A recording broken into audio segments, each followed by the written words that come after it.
Thank you, ladies and gentlemen. We will now begin the official program.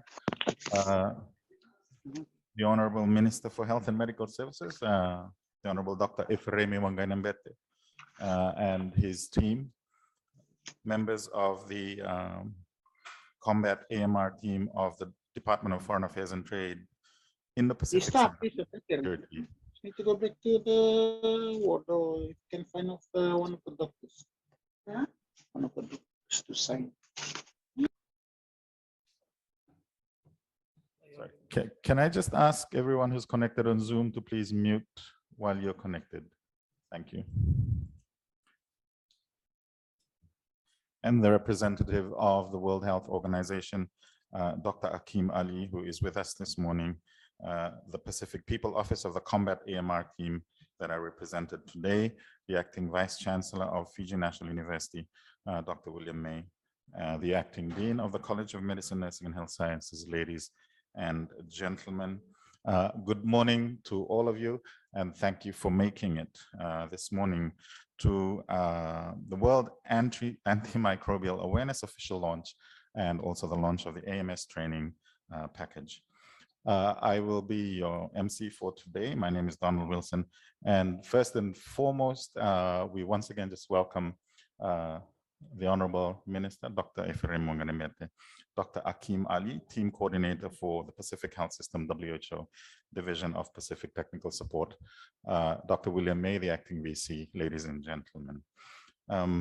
Just some housekeeping before we begin, as we have colleagues who are also joining us on Zoom. We ask that you remain muted for the entire period of the program. You'll note in the program today that we've also got Professor Kirsty Buising, who is the COMBAT-AMR Project lead, and she will be joining us only from 9:50 a.m. So we've got to try as much as possible to stick to the program. Thank you. So we'll begin. I'd like to first introduce our first keynote address, our keynote speaker, Dr. Akim Ali. He is the team coordinator for the Pacific Health System at WHO Division of Pacific Technical Support that's based here in Suva. Dr. Akim worked in clinical settings until his first appointment as District Medical Officer of Health in a rural district in Ghana after graduating from medical school in Nigeria. And he continued his clinical role and his public health role, as well as healthcare management. And he completed further postgraduate and specialist training in the USA, in Peru, Netherlands, and the UK in areas of healthcare management, tropical and travel medicine, and public health medicine. Dr. Akim has worked in international humanitarian and relief sectors, leading by deploying emergency response teams, working in Afghanistan, Bosnia, the Democratic Republic of Congo, Ethiopia, India, Kenya, Malawi, Nigeria, Sierra Leone, Somalia, Sudan, Zimbabwe, and the UK. He has held numerous positions, including as a visiting professor of public health practice at the University of Northampton, the head of Postgraduate School of Public Health of the East Midlands region in England. He also served as a member of the UK NICE Guideline Development Group for pre-diabetes in at-risk populations, and also on the Executive Council for the UK Association of Directors of Public Health. Prior to joining the WHO's division of PTC in Suva, in 2019, he was the Director of Health Services on St. Helena Island, a British overseas territory. Dr. Akim also has a keen interest in translation research, evidence-based practice, strategic planning, and workforce development. Ladies and gentlemen, let us put our hands together as we welcome Dr. Akim to deliver his keynote remarks.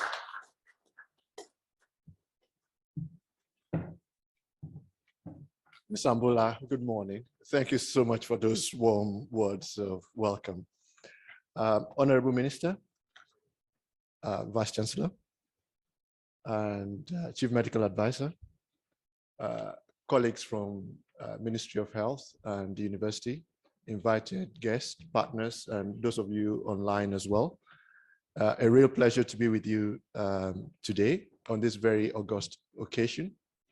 It's a very important and seminal moment that we've come again together this year to celebrate the Antimicrobial Resistance Awareness Week. It's a very, very important event. It's a good entry point to increasing awareness about antimicrobial resistance. And I wanted to start by saying that the WHO representative for the South Pacific, Dr. Mark Jacobs, wishes you well today and express his appreciation for the invitation to WHO to join you here today. He has asked me to deliver the speech on his behalf today.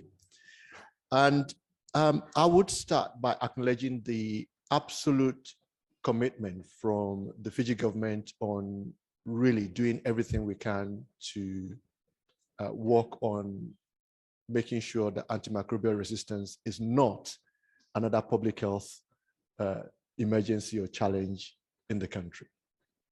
And with that work, Fiji government working with partners have established the Antimicrobial Resistance Committee. And really, the work that we are doing today that we are celebrating is really a testament for all the hard work that that committee has been putting together. So please join me in saying a very big thank you to the work of the committee.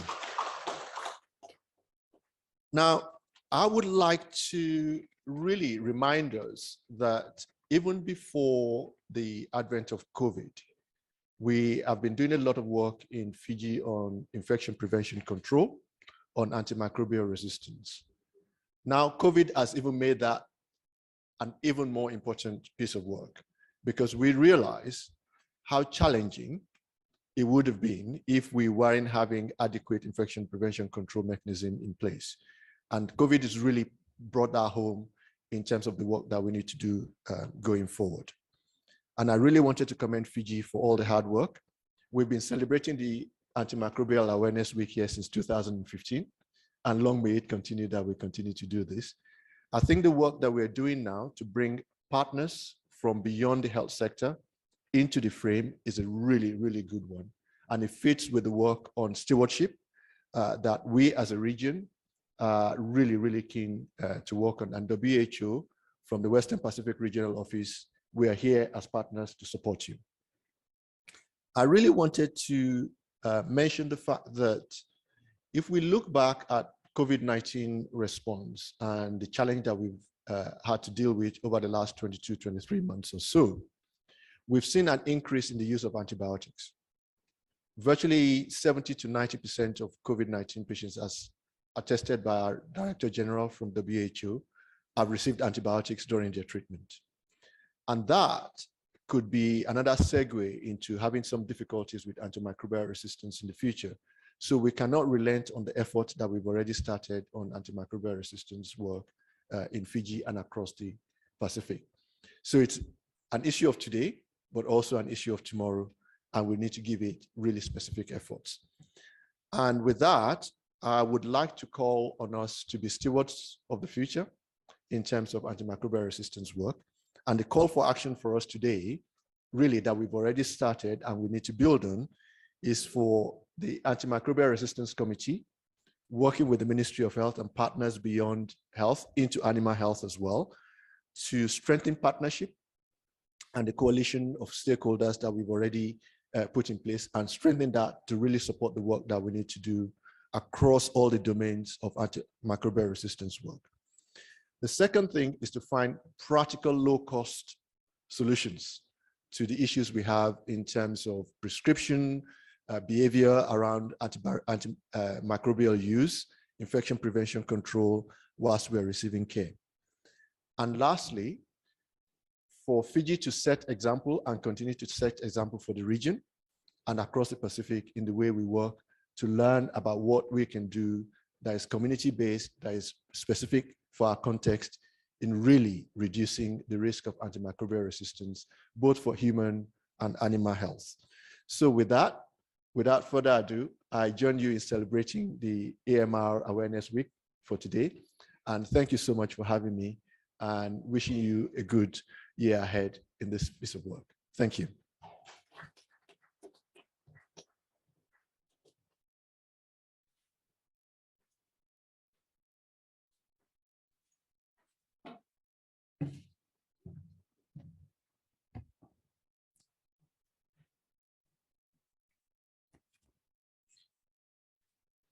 the team coordinator for Pacific Health System of WHO's Division of Pacific Technical Support in Suva, Dr. Kim Ali, the COMBAT-AMR team, and project lead and deputy director, National Center for Antimicrobial Stewardship at the University of Melbourne, Professor Kirsty Boosing, who is also the director at the Victoria Infectious Disease Service at the Royal Melbourne Hospital in Australia, Members of the COMBAT-AMR team at the Department of Foreign Affairs and Trade in the Pacific Center for Health Security of the Australian government that are joining us live through Zoom platform this morning. The Acting Dean of the College of Medicine, Nursing and Health Sciences, Dr. Odile Cheng, distinguished guests, ladies and gentlemen, good morning to you all. We are grateful that this event is launched here today. It highlights the need to address the magnitude of AMR problems we have in Fiji and the Pacific region. We are addressing this issue within the university by undertaking relevant research and approach towards achieving effective and sustainable approaches and tackling challenges through the One Health approach.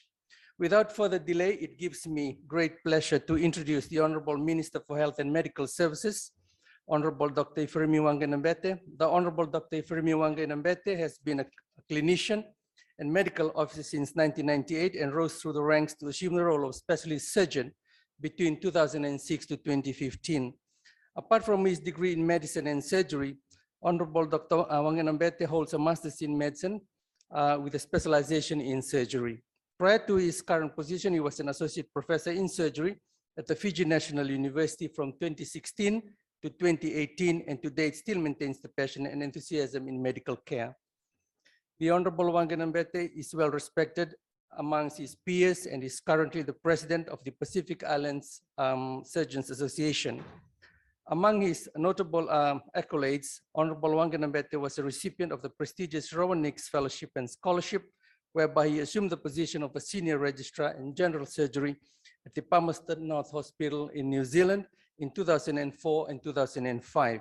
This fellowship, ladies and gentlemen, and the scholarship is offered annually to young surgeons and anesthetists who have been identified as surgical or medical leaders for the future. He spent 2 years as a clinical surgical fellow at Christchurch Public Hospital and was an honorary lecturer at Otago University based in Christchurch. The Honorable Minister is a passionate advocate for equality, whereby he fervently believes that everybody must be treated and treated equally regardless of ethnicity, gender, or religious affiliation. I now invite the Honorable Minister on stage to deliver his official opening address. Thank you very much.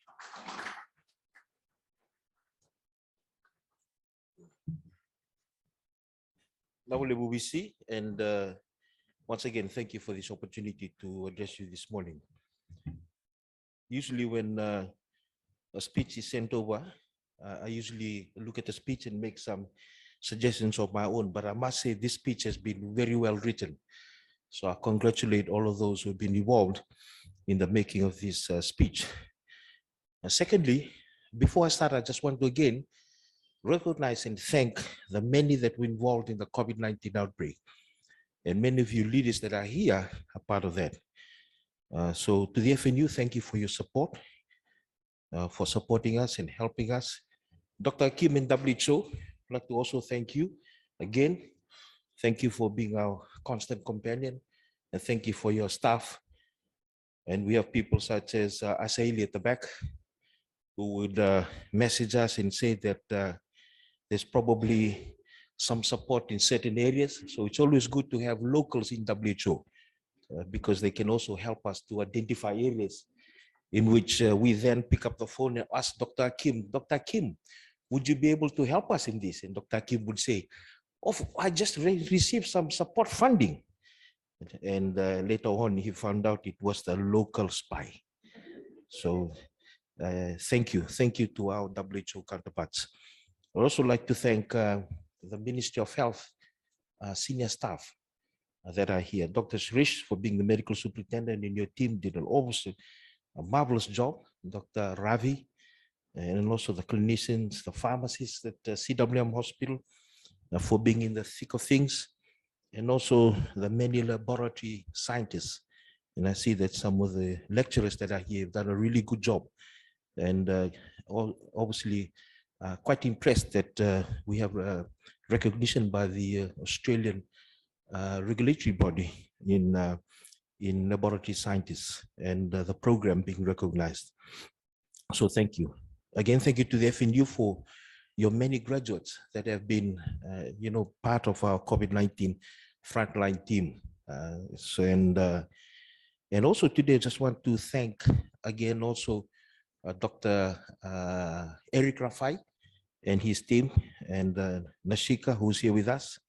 Dr. Nashika and Dr. Dashika are the data analysts.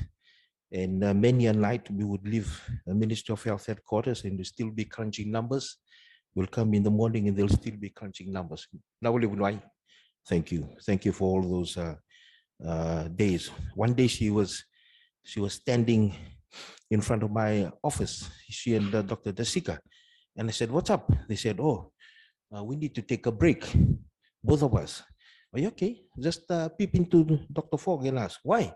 She said, I think we need to be married soon or we won't be ever married. And such is the determination and the sacrifices that our staff went through.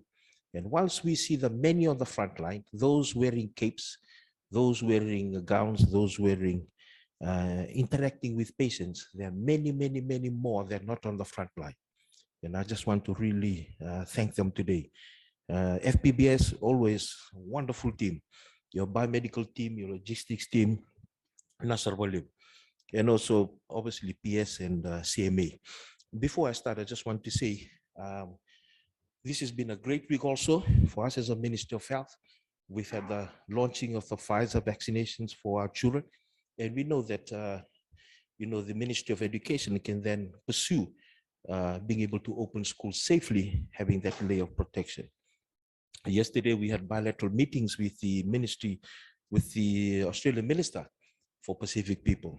On Monday, I went to the event for the Pfizer launching wearing a suit.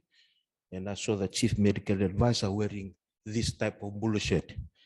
So today I wore the bolo shirt and he's wearing a necktie this morning.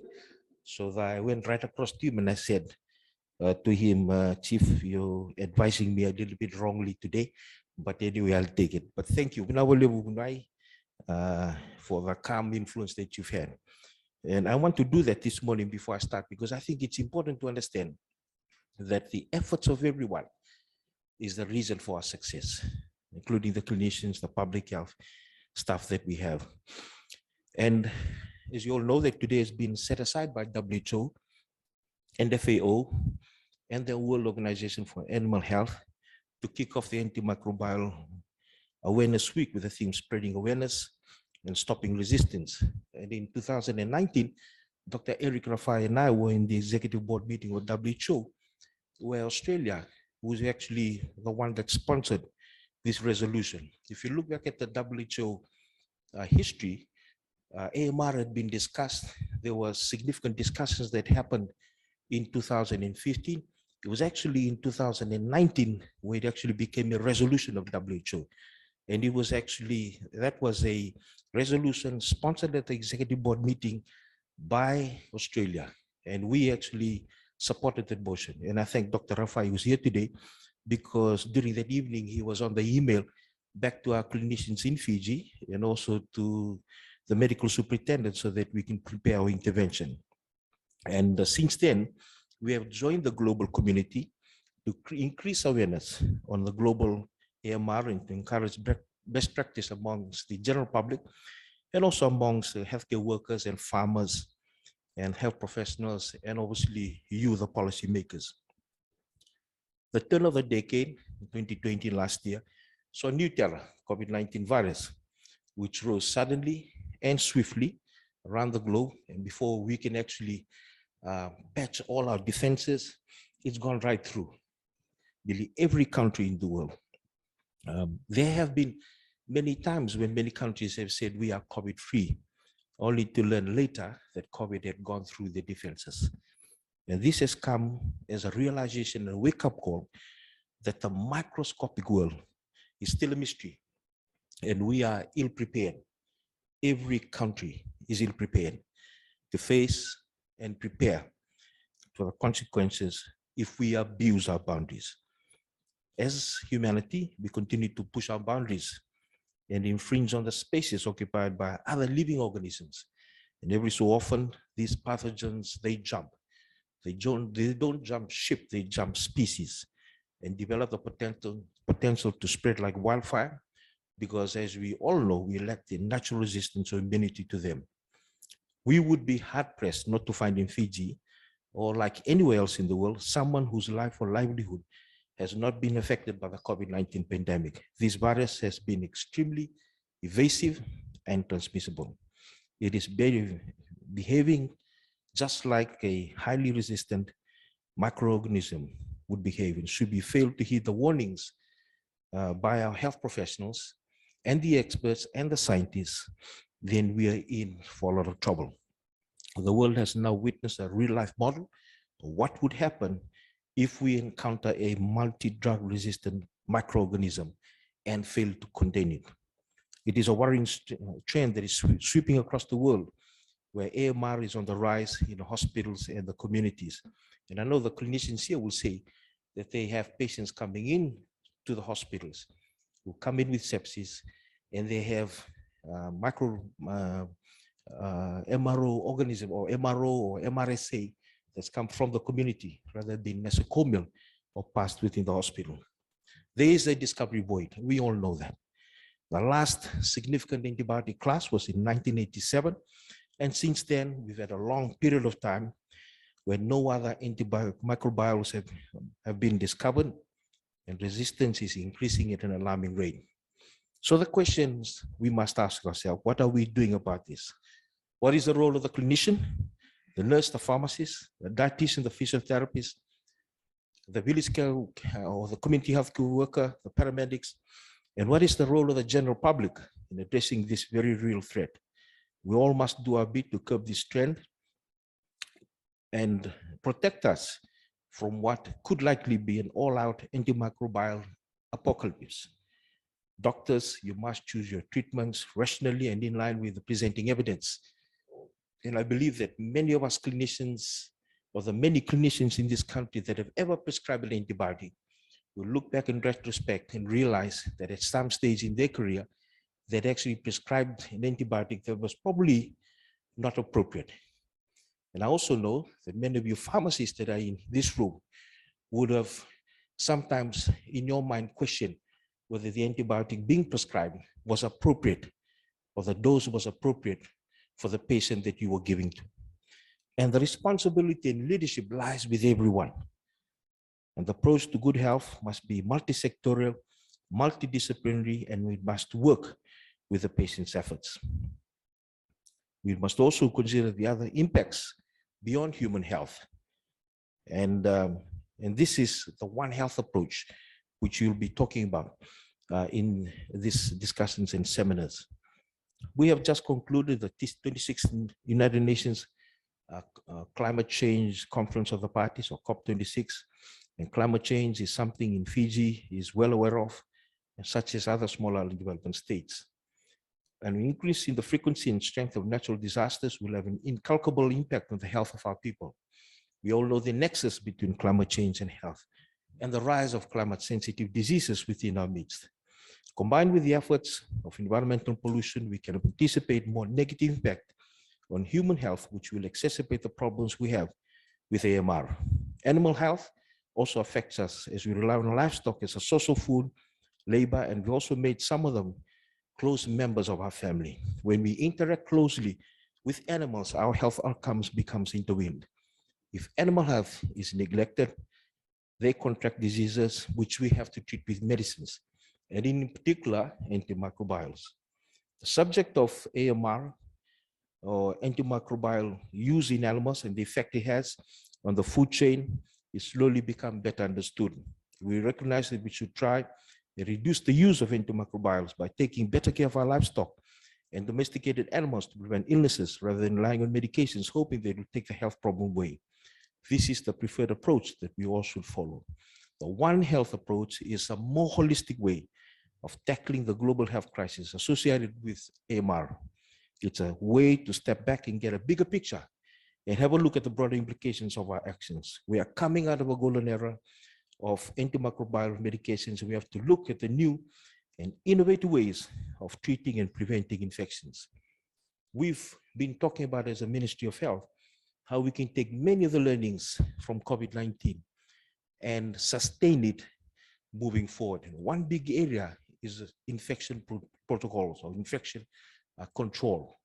We've realized that we've lagged, not only us, but if you talk to many other countries around the world, they will say that they've had challenges with infection control in all their hospitals. And we hope that the many learnings we've done in this area, with what we've done with our internal training or retraining, those with experts coming across to us will be able to maintain it. We have enough PPE at the moment to be able to look after isolation facilities for MRO, for example, to be able to ensure that people who work in ICU have personal protective equipment to be able to use effectively as an IPC tool. Ladies and gentlemen, distinguished guests, the Vice Chancellor of the FNU, the Dean of the College, Fiji will be able to open its borders and lift travel restrictions. However, we are not exempted from this global threat. I made a commitment to the Minister from Australia yesterday that we in Fiji, the Ministry of Health, we will ensure, working with our partners, the tourism industry, those in the aviation industry, and the many others that look after visitors and tourists, that they will come into our country safely, they will visit safely, and they will return safely. And so it's important that during this awareness week, we must all join hands and work together so that we have a consolidated, collaborative, and unified effort to implement sustainable mitigation measures against further emergence and spread of AMR. We should look into the future and develop innovative solutions to this health threat of our time by spreading awareness and stopping resistance. Lawalebu, thank you.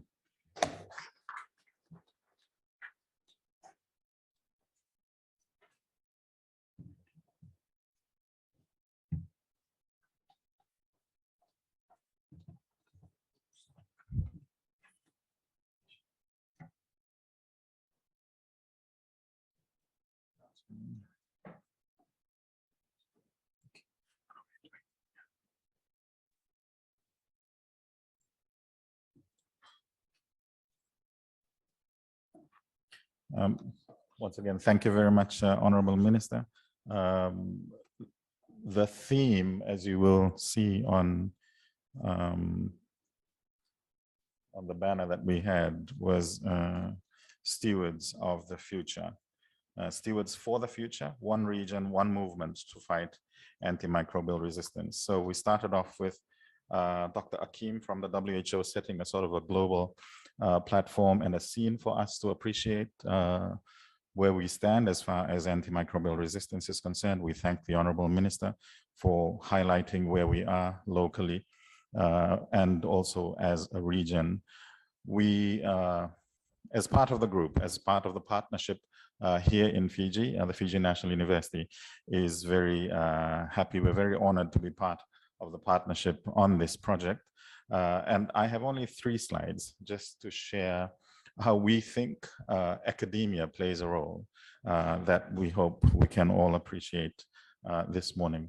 Sorry, I'm not sure if, we apologize that the Honorable Minister and Dr. Akim won't be able to see the slides, but if you'd like to, there are only 3 slides that we have just to share today. And so given that the theme is stewards for the future, one region, one movement to fight antimicrobial resistance, why antimicrobial stewardship? One, the WHO has warned that AMR is one of the greatest threats to human health today, and we've heard that repeated, and that reminder again from Dr. Akim this morning. We've had, there is a publication that was done about CWM in 2020 of the high prevalence of antimicrobial use, 60.1% at CWM hospital. And antimicrobial stewardship is a set of interventions that helps healthcare workers especially doctors and nurses and pharmacists make the best use of antimicrobials in order to decrease antimicrobial use and reduce resistance rates, morbidity, mortality, and healthcare costs. So as part of this year's World Antimicrobial Awareness Week in Fiji, we've got, globally, we've got the theme, Stewards for the Future, One Region, One Movement to Fight Antimicrobial Resistance, with the slogan, Stop Overuse and Misuse of Antimicrobials. So the role of academia, this is just the one slide that we'd like to share, is good antimicrobial use. Stewardship involves selecting an appropriate drug and optimizing its dose and duration to cure an infection while minimizing toxicity and conditions for selection of resistant bacterial strains. And this is sort of the guiding principle that was published recently by Fisherman and Group. And so for healthcare professionals, particularly looking at so the role of education, we educate the healthcare professionals, and there's also a role for education of patients. There's also a role of research that will help inform development and guidelines and policy, and also support the audit and feedback for prescribers. So that loop needs to be closed, and I think, and we think, education plays a role, which is what FNU is happy to be part of. And in terms of healthcare professionals, as far as education is concerned, it's pharmacists or prescribers making accurate diagnosis, following local antimicrobial guidelines, regularly reviewing the need for therapy, and pharmacists ensuring correct antibiotic dose, duration, and avoiding adverse effects on patients. Also promoting rational use of antimicrobial agents and ensuring that patients understand how to take antimicrobials on discharge. I think doctors also the need to be able to take cultures, blood cultures at appropriate times, and for nurses, the correct drug administration. For patients, it's more the taking of microbial courses as recommended by the prescribers, not storing or using leftover antimicrobials, and not sharing antibiotics. This is just the one slide that we as an academic institution recognize as is our role as far as AMR is concerned. And those are just a few bits of information that we'd like to also recognize the importance of AMR as an academic institution.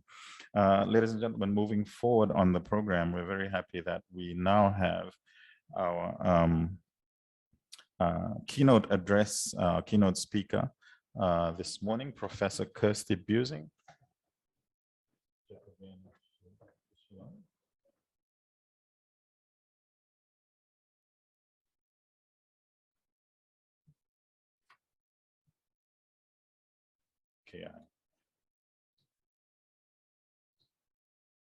Okay, so thank you. All right, thank you. The Honorable Minister for Health, Dr. Efiremu Nganambete, Dr. Akim Ali, from the World Health Organization, Team Coordinator for the Pacific Health System, the Acting Vice Chancellor, ladies and gentlemen. Our second keynote for this morning will be delivered by Professor Kirsty Busing, who is joining us via Zoom. Professor Kirsty is the DFAT COMBAT-AMR Project Fiji country co-lead and AMS, Antimicrobial Stewardship theme lead. She is currently the Deputy Director of the National Center for Antimicrobial Stewardship at Doherty Institute at the University of Melbourne in Australia. She's also the head of the Victorian Infectious Disease Service at the Royal Melbourne Hospital, leading the research and development for the guidance group. She serves on advisory groups at state, national, and international levels in the areas of antimicrobial stewardship, guideline development, and healthcare-associated infection.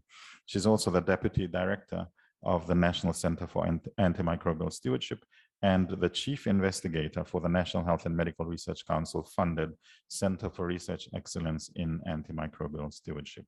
Ladies and gentlemen, let's put our hands together and welcome Professor Kirsty Busing to deliver her keynote address and also launch the antimicrobial stewardship training modules. Over to you, Professor Kirsty. Thank you very much for that very kind introduction. And I'm hoping that my slides are visible. Can anyone indicate to me that that's working? Yeah, it's working. Thank you. Fabulous. Thank you so much. I'm really delighted to have the opportunity to spend today with you, and I'm very much honoured to be sharing the platform with the many distinguished guests. I've really enjoyed listening to this morning's speeches already. I want to acknowledge the Vice-Chancellor and the Minister for Health who are with us in the audience, as well as our partners and colleagues from WHO, and of course the clinicians, the pharmacists, the laboratory scientists, all from Fiji, who we've built a lovely relationship with over several years now. So my short talk this morning is really just to update everybody about the COMBAT-AMR project that we're joining with you on, and I guess to start to show you some of the activities that are being implemented as part of this. So really, to begin, the COMBAT-AMR project is funded by the Australian Government Department of Foreign Affairs and Trade. It comes through their Centre for Health Security program, and it's intended to guide the implementation of training, mentorship and capacity building programs to support and improve infection prevention and control and surveillance of antimicrobial resistant pathogens, to help us all prevent and respond to the threat of AMR. So our goal is really to work with clinicians, infection control practitioners, pharmacists, scientists, microbiologists, importantly veterinarians and animal health specialists, as well as policymakers across some selected Pacific Island countries. There are a number of partners involved in the consortium, and many of you will know we spoke a little bit about COMBAT-AMR at this time last year, but just to remind you that it's led by the Doherty Institute, but we have partners including the Burnett Institute, the Asia Pacific Centre for Animal Health, the Alfred Hospital, PPTC, PREDA, WaterAid, Massey University and the Brigham and Women's Hospital in the US.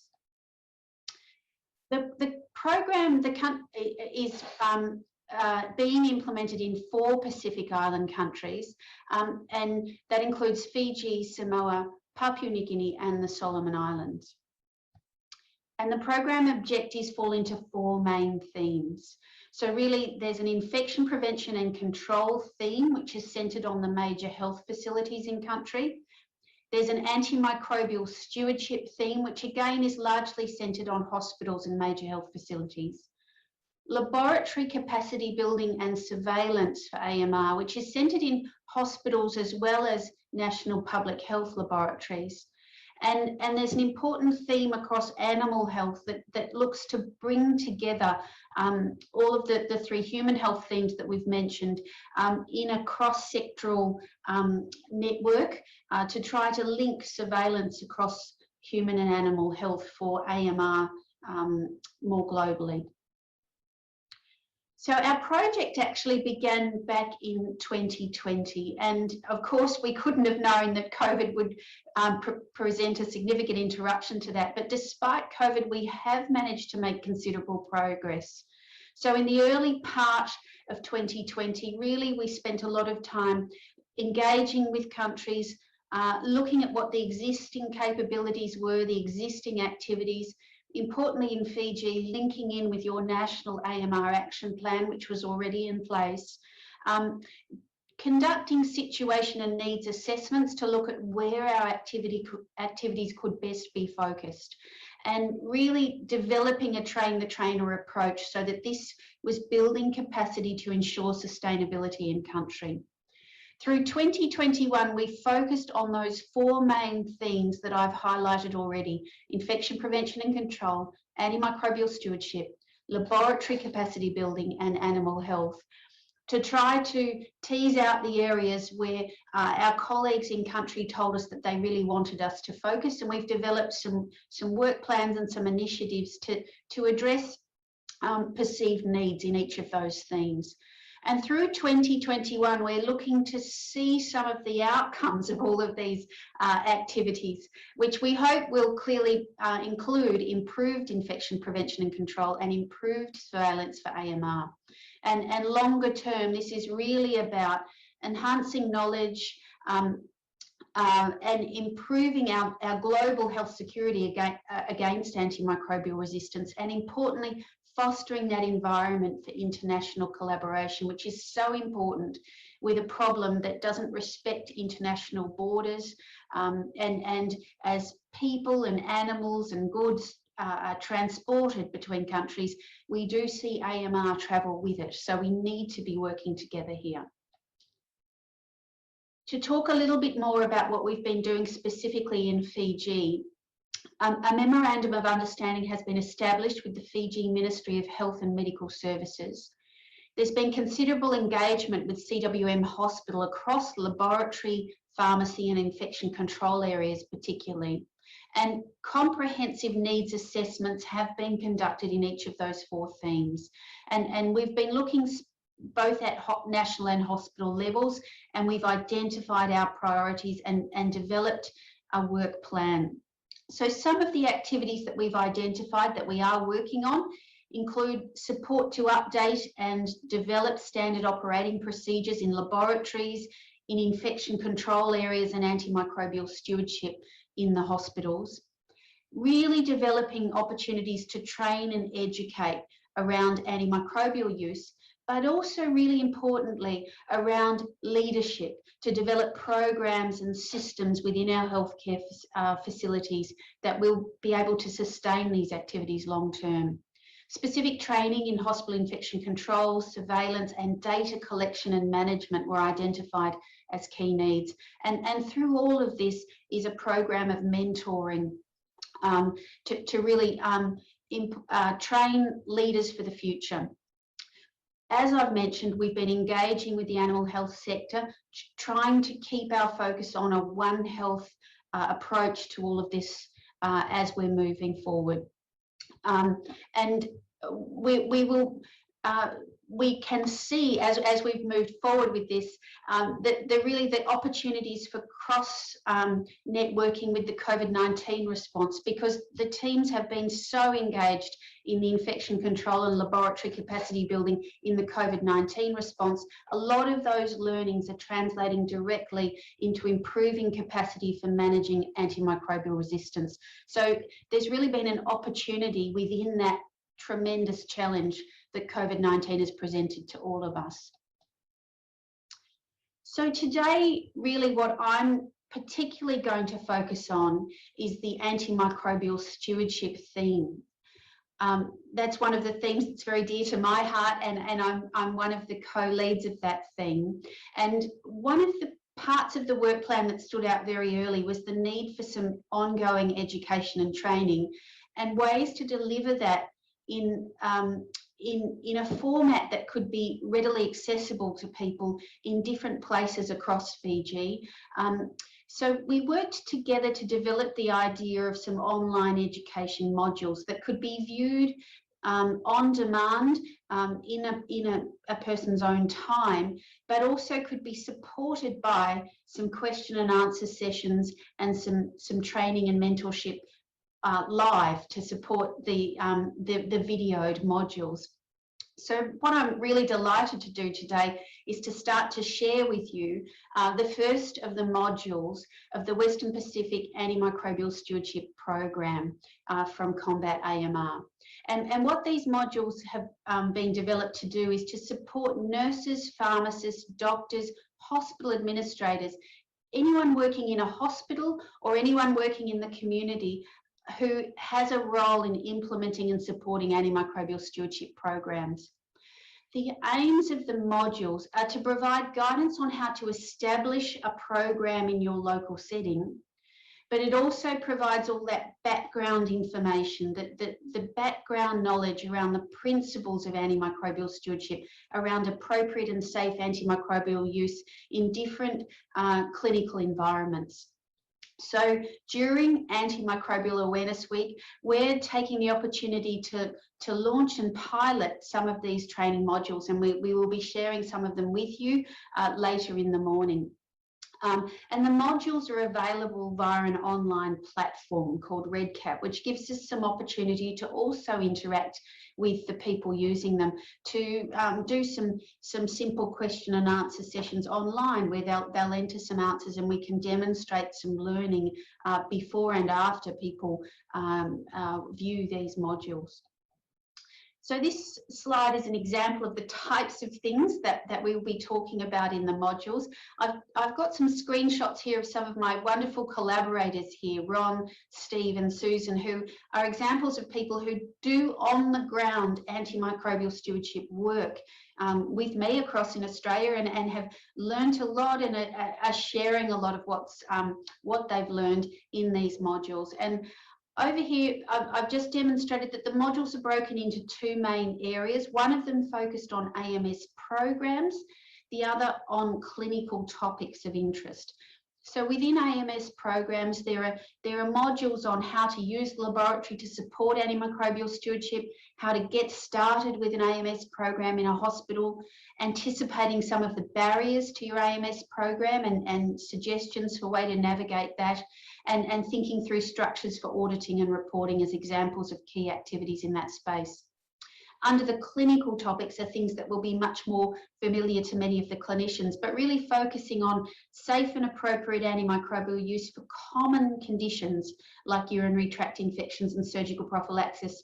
But the idea is not just to do didactic delivery of things that you might learn in other teaching. It's more to share practical experiences of where we've seen things go wrong, what the common mistakes are, and strategies you might use to try to address those on the ground. So I'm just going to finish with some information about some of the planned activities for 2022 and sharing a little bit of the Gantt chart here of how we see this rolling out over the coming year. But you'll see in infection prevention and control, antimicrobial stewardship, laboratory capacity building and animal health, that we've identified some key activities that our colleagues on the ground said to us that they really saw as priorities and that we will therefore be focusing on over the next year. So I'm going to finish by saying a very big thank you to everyone for all of the effort that you've put in over the last more than year and a half really to support us in developing this program, and we really look forward to starting to see some meaningful outcomes and to providing some practical on the ground support to our colleagues in Fiji. Thank you very much once again.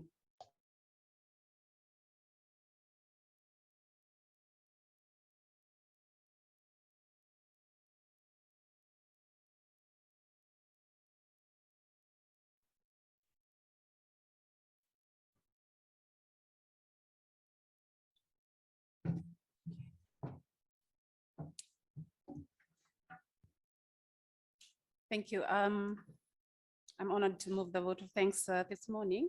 And on behalf of the Ministry of Health and Medical Services, I would like to thank all of you who have contributed to the success of today's event, the launching of the World Antimicrobial Awareness Week. This event has been an annual one for us, and with other stakeholders and partners, we've been able to celebrate them over the years. But this year it's gone bigger and better, and we have a number of people and colleagues and partners that we would like to thank. Firstly, I would like to thank the Honorable Minister. Thank you, sir, for being here today to grace this occasion. Also would like to thank our host, FNU. To you, Mr. Vice Chancellor, Dr. William May, thank you so much for hosting today's event and for leading us with the program. Thank you to our MC, Dr. Wilson. Also would like to thank our sponsors, WHO, Dr. Kim Ali, thank you. Thank you, Aseli, for the funding support towards today's event, as well as for the Awareness Week ahead. Yeah? It was. Thank you as well to Vasiti Taylor, a consultant from WHO. You have been helping out a lot, so we thank you.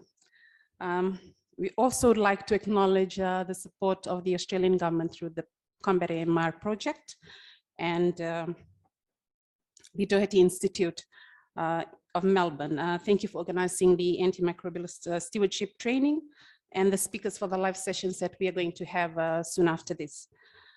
Also to the members of the NAC committee, to Dr. Rafai, thank you for seeing the strategic plans, then seeing the implementation of how we can combat AMR. And thank you for representing and being the voice of the respective institutions that you represent. Also, I'd like to thank our other invited guests who are here with us or joining us on Zoom. Thank you so much for joining us this morning. To the media team, we thank you for covering this event today. And I also would like to thank our infectious disease specialist, Dr. Ravi Naidu, who would be coordinating the training sessions later this morning. And lastly, I would like to thank our new national coordinator, AMR, Mr. Rinal Chan, for all the logistics preparations that you put together in order to have today's event and the upcoming Awareness Week. Thank you so much. Naka.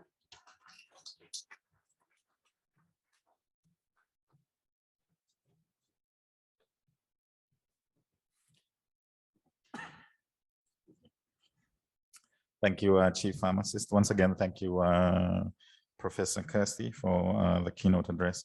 We, as part of the program, we now have, I think that's an NCD-friendly sterile cake. We shall assume the knife is also sterile. So we've got a cake here on the counter. We'd like to request the Honorable Minister and Dr. Akim and Dr. William May and COMBAT-AMR, a local partner, Ms. Karishma Nandan. I think we've got to come up here on the stage.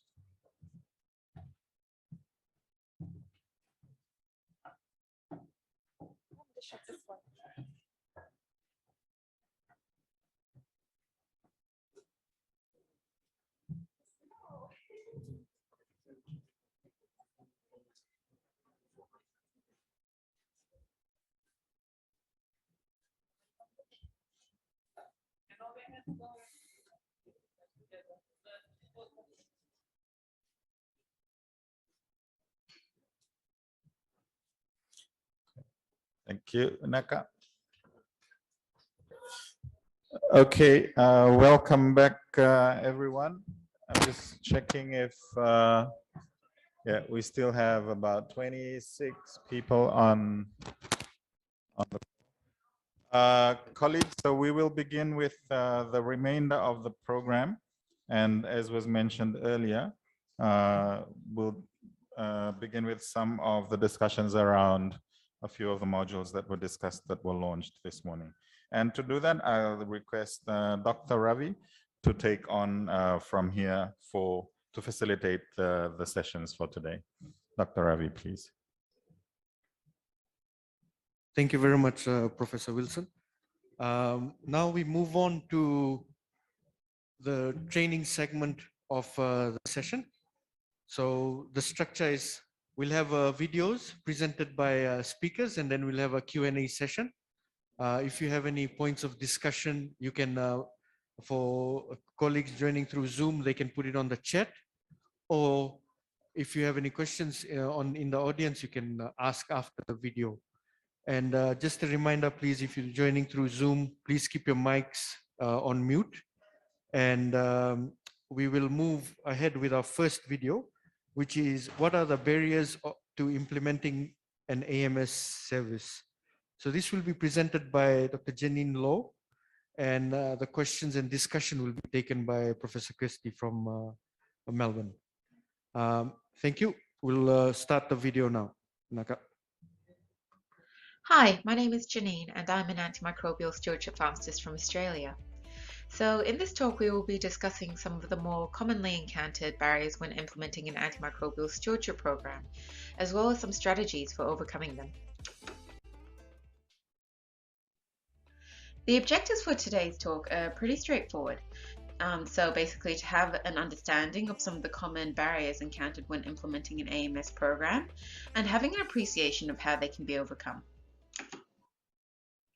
Here we have some of the more commonly encountered barriers when trying to implement an AMS program. They can be loosely sorted into three main categories. Firstly, resource barriers. So this can include things such as a lack of funding for an AMS program, a lack of access to appropriate AMS staff, and a lack of supporting resources such as information technology systems, as well as a lack of education for both AMS and non-AMS clinical staff. Structural barriers tend to focus around challenges of introducing a new program into an institution. New programs may often have difficulties in thriving due to a lack of support from hospital leaders, as well as an inability to enforce policies and guidelines. Finally, cultural barriers involve difficulties changing the attitudes and behavior of clinical staff towards antimicrobial stewardship. This includes things such as navigating around the unspoken rules of prescribing etiquette and hospital hierarchy systems, as well as working with physicians' fears of liability if they reduce the amount of antimicrobials they prescribe. So firstly, let's have a look at resource barriers. It may be necessary to put forth an initial business case to support the need for an antimicrobial stewardship program in order to get the financial funding to implement the program in the first place. There is plenty of literature available to support a business case for an antimicrobial stewardship program.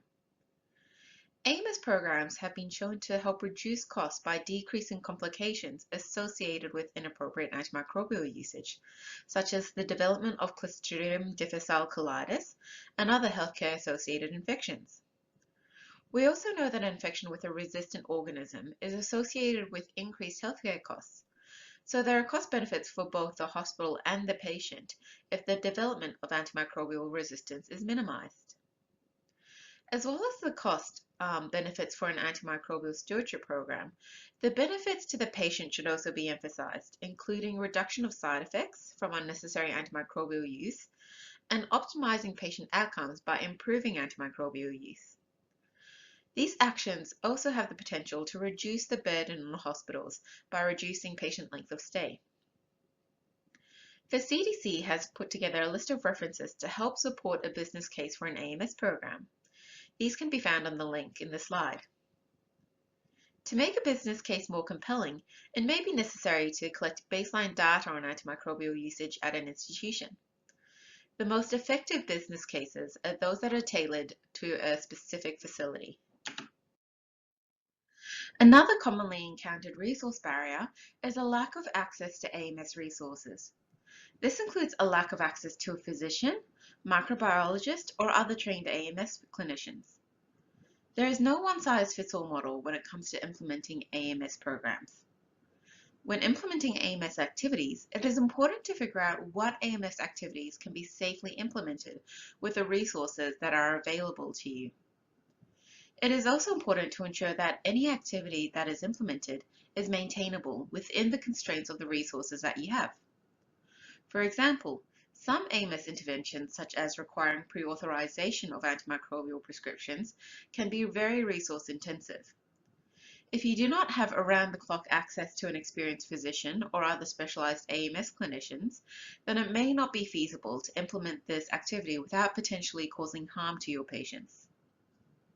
However, other AMS interventions, such as post-prescription review, can be carried out with significantly reduced resources. Likewise, there can sometimes be a focus on computer technology to help support AMS programs. While these might be nice to have, they are often not essential. Many activities can be undertaken without the need for specialized computer software. Once again, the most important thing to do is to work within the resources that you have available to you, rather than trying to copy other AMS programs. A lack of education in the area of AMS is often cited as a barrier to implementing AMS programs. Thankfully, there are a number of free online resources available to help educate healthcare clinicians in the area of AMS. I've included some of the links of these resources in the slide. When actually developing your program, there are also a lot of free material online that can help with implementing AMS activities, such as an IV to oral switch campaign. Lastly, it is also useful to find any local AMS groups that you can join to share ideas and knowledge. So moving on from resource barriers, the next two barriers revolve more around the challenges in changing the behavior and culture of an institution. These are arguably some of the more important and difficult aspects of antimicrobial stewardship. These changes can often take time. In the next few slides, we'll discuss some of the broader strategies involved in producing behavioral change in an organization. The success of AMS interventions often hinges on changing clinician behavior. It is important to consider the various factors that influence the prescribing of antimicrobials. When designing AMS projects, it is important to incorporate behavior change techniques to maximize the possibility of an intervention succeeding. Find out what drives the behavior of healthcare clinicians. Understanding the key principles of behavior change theory can help AMS teams to successfully engage with clinical staff. The COMB model characterizes drivers of behavior, where capability, opportunity, and motivation impact on behavior.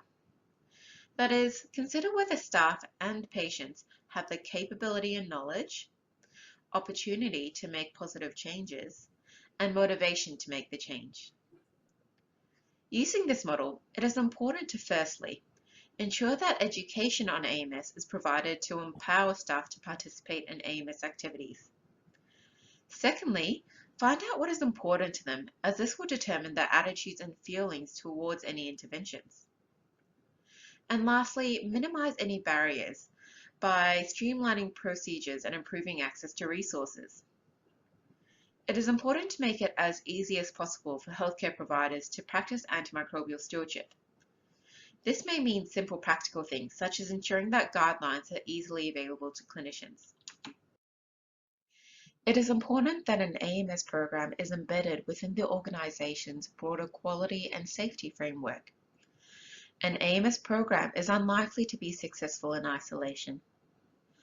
Hierarchy can be an important influencer on the ability to change prescriber behavior.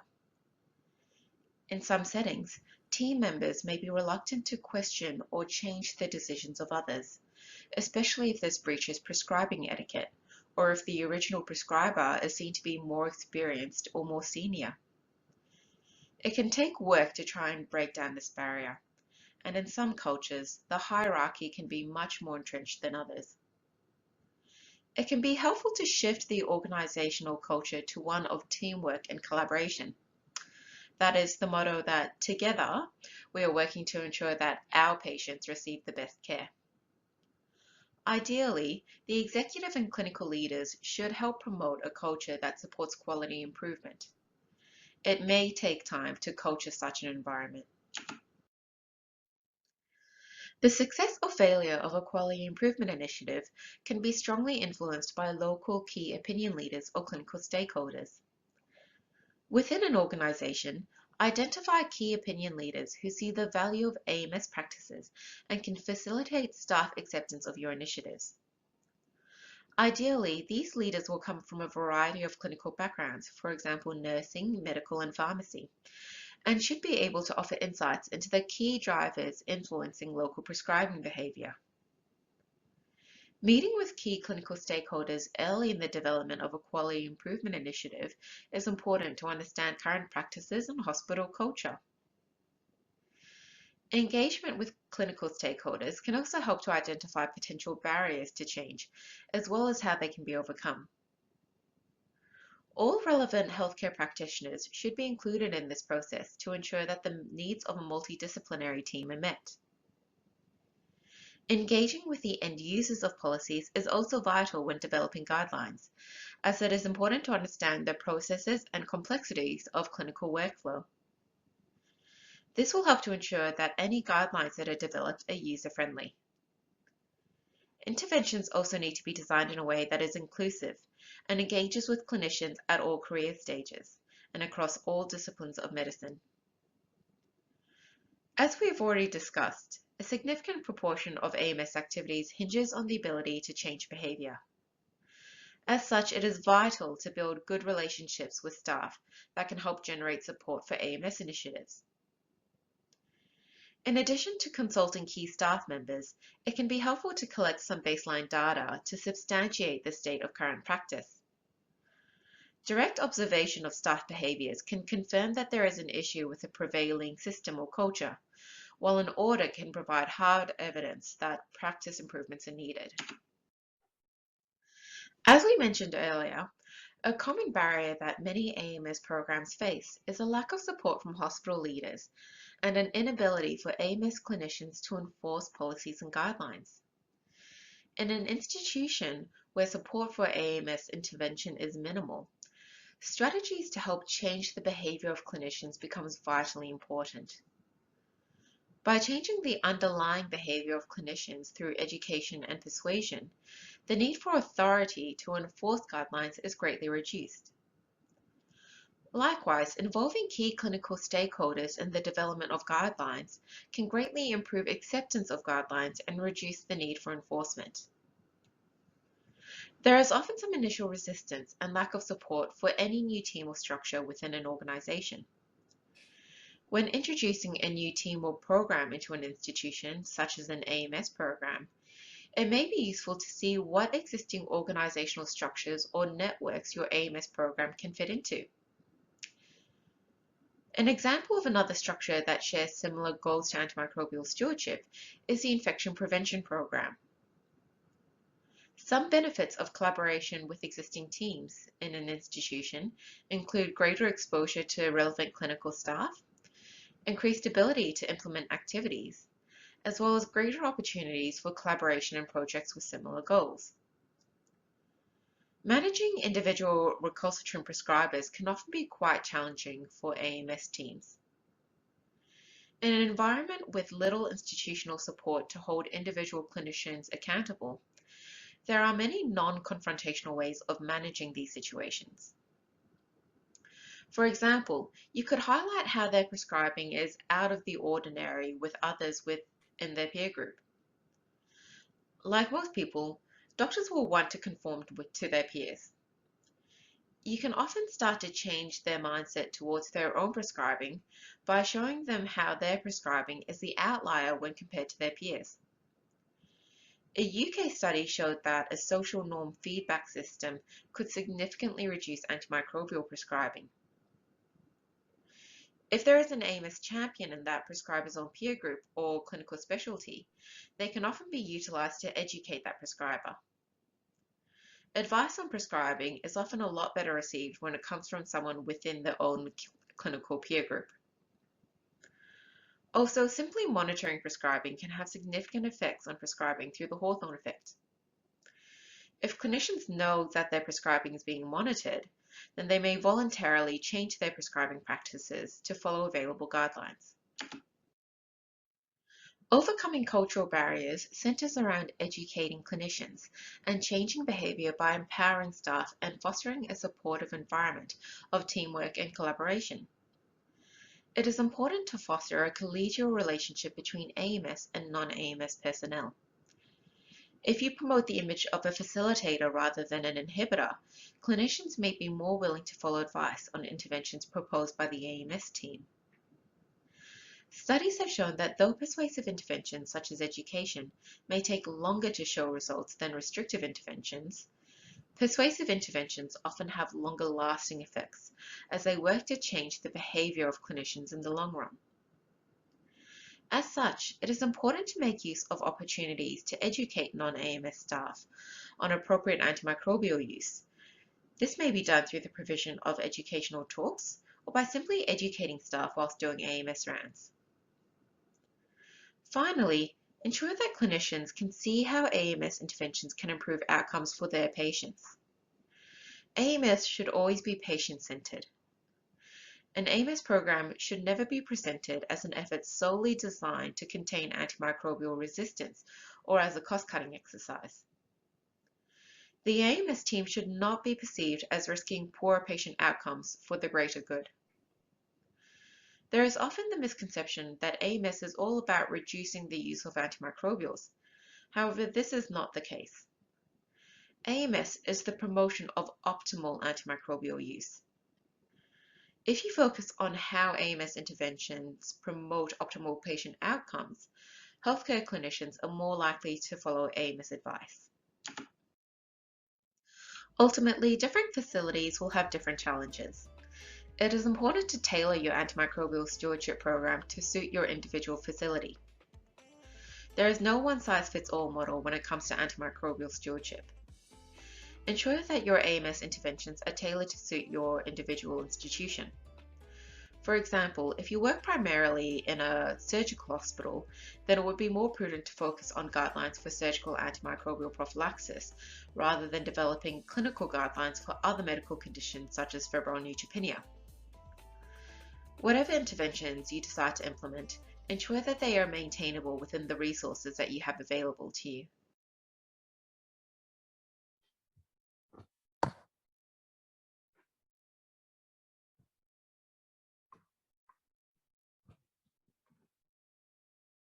We will move on to the Q&A session.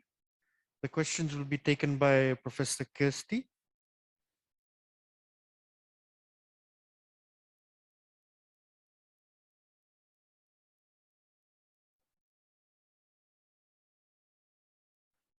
Any questions from the audience?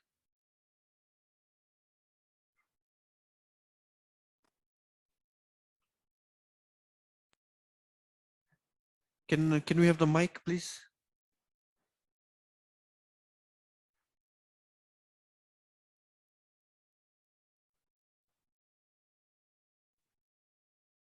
Naka, thank you very much. And maybe an opportunity to do a karaoke. I'm joking. Thank you very much for the presentation. With all these barriers identified and also the possible solutions, I would just like to know whether, understanding that this started in 2020, whether there have been any experiences from other regions so that can be part of the lessons learned moving forward. Thank you. Thank you very much. It's Kirsty here, Dr. Ravi. Thank you for the question, and I do want to also acknowledge and thank Janine for that lovely presentation. I think it's an excellent question about what have we learned, and I guess I would go back to starting with what have I learned from my own hospital and from what happens in the area around where I work, and I think a lot of what Janine talked about was the transition of AMS from something that was seen as an additional weight, an additional burden, lots of extra restrictions and making life difficult, to shifting it really to a mindset where it is about being helpful and it's about being supportive and it's about being part of a team, and it's really focusing in on what's best for the patient together. And in Australia, we had to travel that journey. At the start, we were perceived as the antibiotic police. I'm not sure if others have ever been labelled that before, but there was a very negative connotation early on that has I think shifted in a very significant way. And I think members of my team have been involved in supporting AMS programs in other countries, both in Southeast Asia and in you know, I'm thinking about Bhutan and Nepal, areas like that where we've worked. So I think centering it on people who are trusted and people who can show leadership within an organisation is really important. And I think about the people who achieved things in those other countries. It really came down to having some local leaders who the other clinicians trusted. And I might just finish by reflecting on, even this morning, you guys have, you know, that extraordinary presentation from your Minister for Health and you know, really top level leadership there that really stands Fiji in excellent stead, but also the amazing leadership that I see from people like Dr. Ravi and the team on the ground. So that would be my learning, but I'm happy to hear comments from any others who are online who might want to add to that.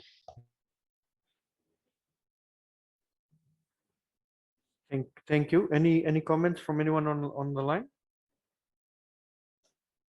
Okay, just moving on to one of the questions from the chat box. from Dr. Emmy. Thank you, Professor. Is Australia effectively capturing and monitoring prescribing behavior of clinicians on a national level? And can you deter poor prescribing through that system? Yes, thank you very much, Dr. Emmy, and that's a great question. So Australia has been taking action in that space, and we have a antimicrobial auditing program that we use nationally now, where hospitals can perform either very small audits or large point prevalence audits in their organisation, and can assess prescriptions and, importantly, compare them against the data from other facilities to see whether, firstly, whether their prescribing is different from other facilities, and also to see whether their prescribing behaviour is improving over time. We've now been doing this long enough that we've got data that's accumulated over 5 years or so, and so we can see where the prescribing problems are, whether they're the same problem everywhere, and whether we're able to demonstrate improvement through all of the AMS activities that we've been undertaking. So you're going to hear later this morning about two areas, surgical prophylaxis and respiratory tract infections, which both stood out as areas where we had problems in Australia. And the problems was slightly different. In surgical prophylaxis, we were probably overusing antimicrobials. We got to see that there was prolonged use happening, and it was a problem in most hospitals. And with respiratory tract infections, it wasn't so much a duration issue, it was more a choice issue. So people were often choosing broader spectrum therapies where they could have been using narrow spectrum. So by having a standardized audit tool, we were getting standardized data that meant we could then compare it. And so that will be one of the activities over time with this COMBAT project that we hope to work with Fiji on, is developing standardized audit tools and using them to get meaningful information back.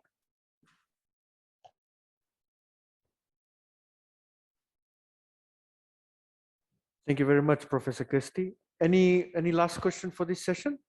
Thank you. Can we have the mic on the floor, please?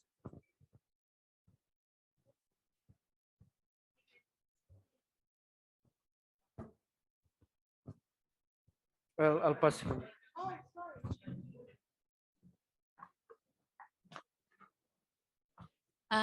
Is that the advanced prescribing can be elaborated, or like is it can be rationalized use of antibiotics about the advanced prescribing? I'm just concerned about this one because when the drugs is not available and the result comes out, we have to jump to another antibiotic because the right antibiotic is not available. Is it rationalized, or is it good when it comes to advanced prescribing? Thank you, Gina. I think the question is empirical prescribing, Professor Kirsty. Thank you. Yes, so empirical prescribing, I think it needs to be informed by data. So I think understanding what the local pathogens are and what the local resistance profiles are can help you to anticipate what the likely susceptibilities will be when you have a sick patient in front of you. And we all know that it takes time to get those susceptibility results back. So using our own data is an important part of antimicrobial stewardship. And also that can inform you in terms of escalating to broader spectrum, and it can also inform you in terms of understanding when it's safe to be using a narrow spectrum drug. I hope I've answered the question correctly. Please let me know if I haven't quite landed on what you were after. But is that okay, Gina? Okay, thank you, Professor. I think that answers the question. And most people don't realize sometimes AMS is not about de-escalating. Sometimes we also escalate our antimicrobials. On that note, thank you. We will move on to the next session, which is introductory microbiology and antibiotic resistance. It will be presented by Dr. Belinda Lin, who is an infectious disease physician and a medical microbiologist and a PhD student. Thank you.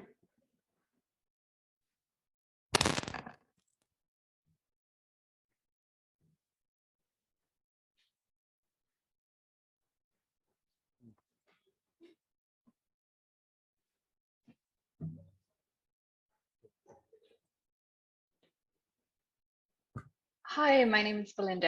I'm an ID physician, medical microbiologist, and a graduate researcher. Today, I'm going to take you on an introductory talk on microbiology and antibiotic resistance, in particular, the detection of antibiotic resistance in the laboratory. This talk has 3 sections. First, we'll start out with a broad overview of medical microbiology, then run through basic diagnostic methods and laboratory safety. And lastly, we will go through a brief overview of antibiotic resistance mechanisms and methods used in the laboratory for antibiotic susceptibility testing. So what is medical microbiology? Medical microbiology is a discipline of pathology concerned with the diagnosis of infectious pathogens or bugs. They include bacteria, viruses, fungi, and parasites. In the interest of time, we'll focus on bacteria, viruses, and fungi today. So firstly, bacteria. Treating bacterial infections is the most common reason antibiotics are prescribed. So in this section, we will look at basic bacteriology. Bacteria are grouped according to their basic shapes. Examples can be seen on this diagram here. They may be spherical, and these are called cocci. An example of this is Staphylococcus aureus or golden staph. They may be elongated and look like rods, and these are called bacilli. An example is E. coli. They may take other shapes, such as spiral, like syphilis, or bird's wings, like Campylobacters. Some bacteria are able to form spores, like seeds. They are resistant to hostile environments, such as lack of water or food, heat, or even disinfectants, like alcohol hand sanitizers. An example of this is a common cause of diarrhea in hospital patients called Clostridioides difficile. It's able to form spores that are resistant to alcohol hand sanitizers, and hand washing is required. Another way of classifying bacteria is through their ability to survive with or without oxygen. Aerobic bacteria can survive in the presence of oxygen, but anaerobic bacteria can survive without oxygen. Those that are obligate aerobes absolutely require oxygen to survive, and those that are obligate anaerobes can only survive in an environment without oxygen. While facultative anaerobes can survive in an environment with oxygen, though they grow best in anaerobic environments. Bacteria grow by binary fission. When conditions are right, some bacteria like E. coli can divide every 20 minutes. This means that in just 7 hours, one bacterium can generate over 2 million bacteria. And after 1 more hour, the number of bacteria will have risen to over 16 million. That's why we can quickly become ill when bacteria invade our body. A useful way to visualize bacteria is to look at them under the microscope. To do that, bacteria are deposited on glass slides and stained. The most commonly used stain is the Gram stain. It was first described by Hans Christian Gram. This technique uses crystal violet to stain the cells. Then the cells are washed with acetone, which is also used in nail polish remover. Cells with a thick peptidoglycan protein wall will retain the crystal violet and appear purple. These bacteria are called gram-positive bacteria, while those with a thin peptidoglycan cell wall cannot retain the crystal violet, and they will stain pink with the counter stain used in the final step. These cells are called gram-negative bacteria. In the bottom left photo, you can see gram-positive cocci, or purple staining round cells, which are golden staph, and E. coli, which are elongated, rod-shaped pink gram-negative bacteria. Some bacteria can grow in ways that give us clues as to what species they are. This is particularly helpful for round gram-positive bacteria, or gram-positive cocci. Staphylococcal species tend to grow in clusters like grapes, as seen in the scanning electron micrograph of golden staph on the right. while Streptococcus and Enterococcus species tend to grow in chains, and these can be in pairs, short chains, or long chains, like the image on the left. And here on the left, you can see a gram stain of Streptococcus pneumoniae, responsible for a case of meningitis. You can see some of the bacteria are in pairs. In contrast, on the right are gram-positive cocci that are organized in clusters, and these are staphylococcal species. Gram stains are very helpful in rapidly determining what groups of bugs may be present in a sample. This table shows a list of common bacteria isolated in the laboratory, grouped according to their gram stain. For example, a patient with bacterial meningitis that has gram-negative cocci in the gram stain of their CSF is likely to have meningococcal disease. Now, not all bacteria can be gram stained. Mycobacterium tuberculosis, which causes TB, is considered gram indeterminate. And they belong to a group of bacteria called mycobacteria. There are more than 150 species of mycobacteria, and this group of mycobacteria include TB, Mycobacterium leprae, the cause of leprosy, and Mycobacterium ulcerans, which causes Buruli ulcer. Mycobacteria have mycolic acid and other complex lipids in their cell wall, which prevents access of crystal violet and other common stains. So Ziehl-Neelsen stain is the most common stain used to visualize mycobacteria. It involves heat fixing the mycobacteria for 2 hours at high temperature, staining with carbofuchsin, decolorization with a strong acid, and then counterstaining with methylene blue or malachite green. Mycobacteria are able to retain the carbofuchsin and resist acid decolorization, and they appear fuchsia-colored. And these cells are called acid-fast, while other bacterial species would appear blue or green, depending on the counterstain. Mycobacteria are much slower growing than other bacteria, with a doubling time of up to 20 to 36 hours.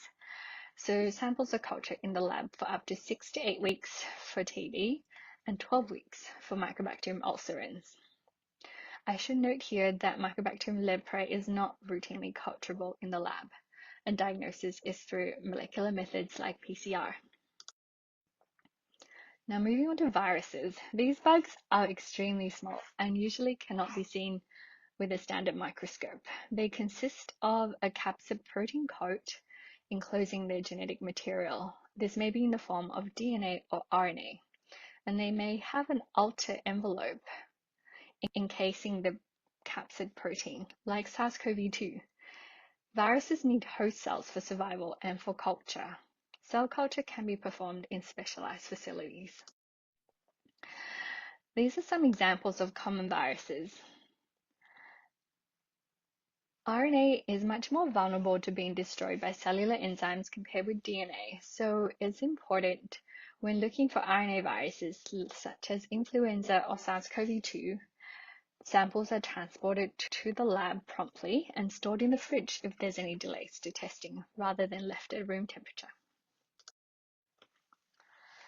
Now, fungi, they are not a group of bugs that can cause infections. They are broadly grouped into yeasts and molds. Yeast is single-celled. You can see a culture plate growing Candida auris on the left.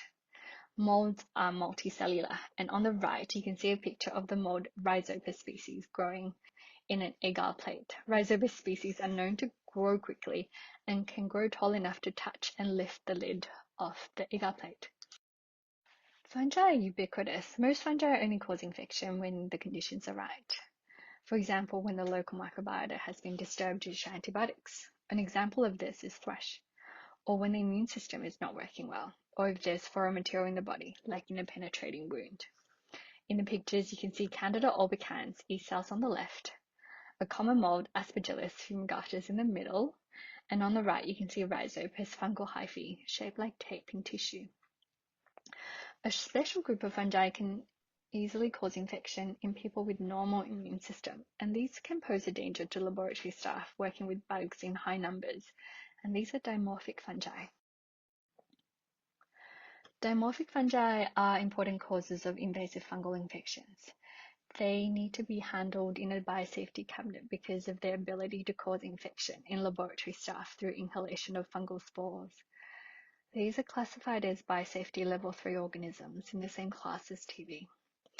They're called dimorphic fungi because they exist in mold form in the environment. You can see a photo of the mold form under a microscope in the top photo, while during infection or when incubated at 35 degrees in the laboratory, they exist in yeast form, which you can see in the bottom photo. Traditionally, fungal identification and classification have relied on physical characteristics such as culture growth or microscopic appearances. More recently, genomic characterization has superseded phenotypic methods for fungal taxonomy. As a result, long recognized fungal species have been moved to new genera on the basis of genetic comparison, such as Candida krusei, which are now known as Pichia kudryavjevi. In addition, new genera have been created to accommodate novel organisms. And now, moving on to diagnostic methods. I would recommend visiting a local microbiology laboratory to get to know your local laboratorians as well as familiarize yourself with methods that are offered in your lab. In this slide, I'll run through some good microbiology practice. This is not meant to be comprehensive, but used as a guide. Firstly, treat all microorganisms in the lab as potential pathogens. Beware the microorganisms are in large quantities on agar plates. Secondly, wear appropriate personal protective equipment as shown in the picture here.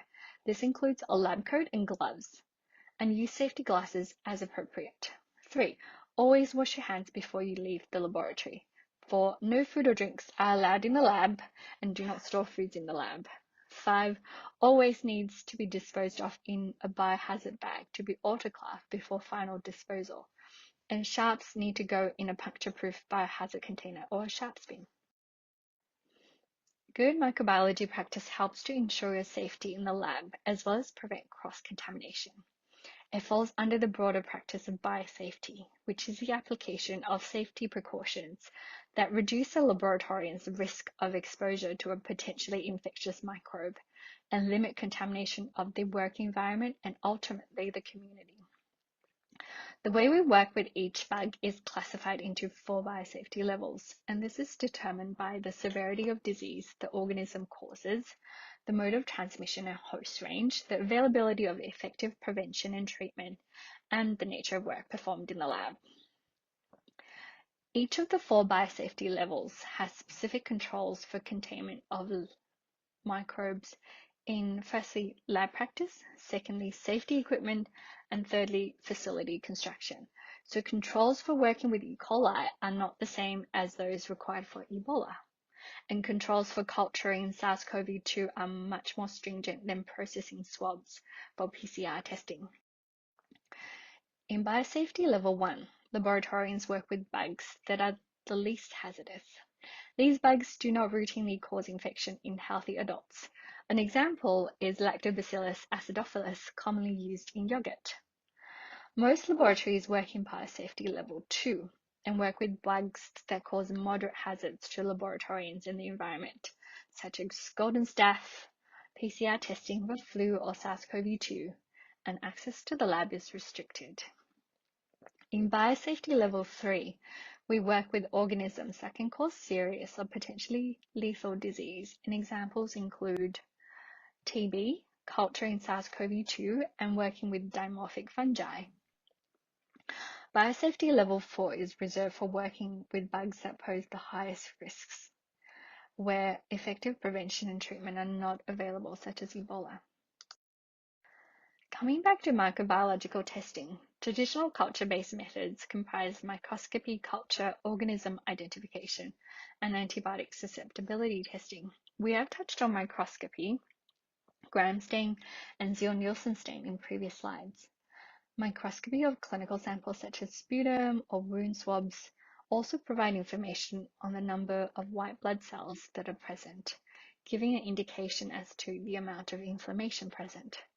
It may also give immediate presumptive diagnosis in some situations, such as the presence of bacteria in a joint sample or a CSF sample from a patient with bacterial meningitis.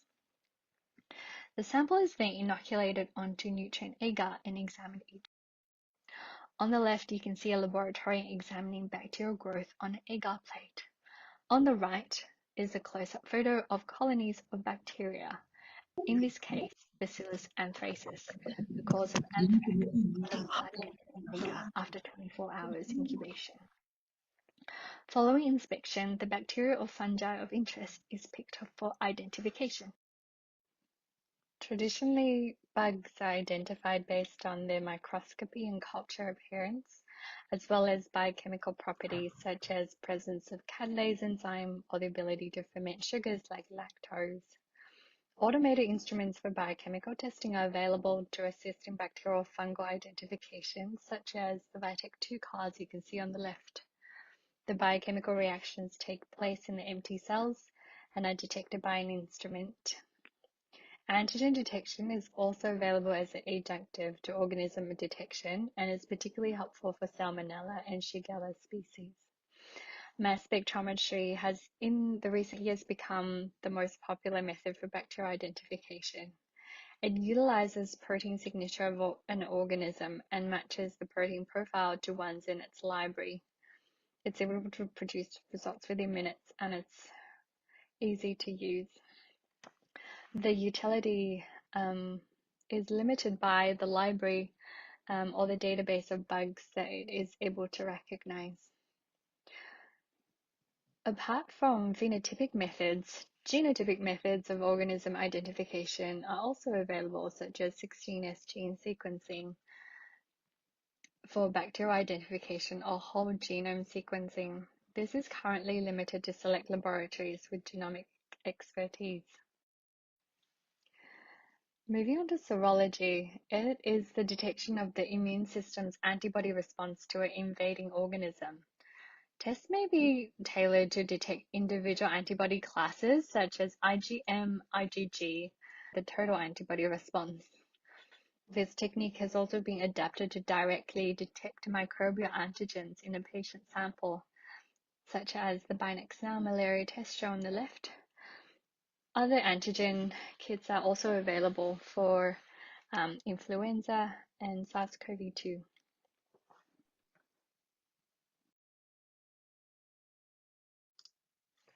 Bear in mind there are limitations in the sensitivities of antigen kits for detection of respiratory viruses. The modern molecular laboratory has a number of technologies available. In this talk, I will focus on PCR or polymerase chain reaction. I think it illustrates the principle of molecular methods. PCR is highly sensitive and specific. It detects organisms when we know their genetic fingerprint or DNA sequences that are unique to the organism. We call this the target DNA. In a PCR reaction, if the target DNA is present in the patient's sample, it would be copied in each cycle, so that after each cycle, the target DNA would double in number. The PCR reaction uses primers that are unique to the target DNA on the two ends, and DNA polymerase, an enzyme that is able to add bases to the primers to make copies of the target DNA. So after 20 cycles, in an ideal reaction, over 1 million copies of the initial target will be made, and after 40 cycles, 1 trillion copies could be made. In real-time PCR, the PCR products are detected in real time. So you can see the number of copies of the target DNA in real time. When the target is an RNA virus, such as SARS-CoV-2, a reverse transcription step is added to produce copy DNA of the RNA target first. The copy DNA is enabled to be used in the PCR reaction. Moving on to detection of antibiotic resistance. Firstly, I would like to share a video showing E. coli becoming resistant to the effect of antibiotics in real time on a giant petri dish, measuring 2 by 4 feet or 60 by 120 centimeters. There are 9 bands across the giant petri dish, which you can better visualize on the top right diagram. On the 2 outermost bands, there are no antibiotics. Just in from that, there is barely more than the E. coli can survive, and inside of that, there is 10 times as much. and then 100 times as much. And finally, the middle band has 1,000 times as much antibiotics. The background is black and the bacteria appear as white. Let me start the video now. So first you can see the E. coli spread where there is no antibiotics up until the point when they can no longer survive. And then on the right you can see a mutant appears. It's resistant to the antibiotics and it spreads, and then it starts to compete with other mutants around it. When these mutants hit the next boundary, they too have to pause and develop new mutations.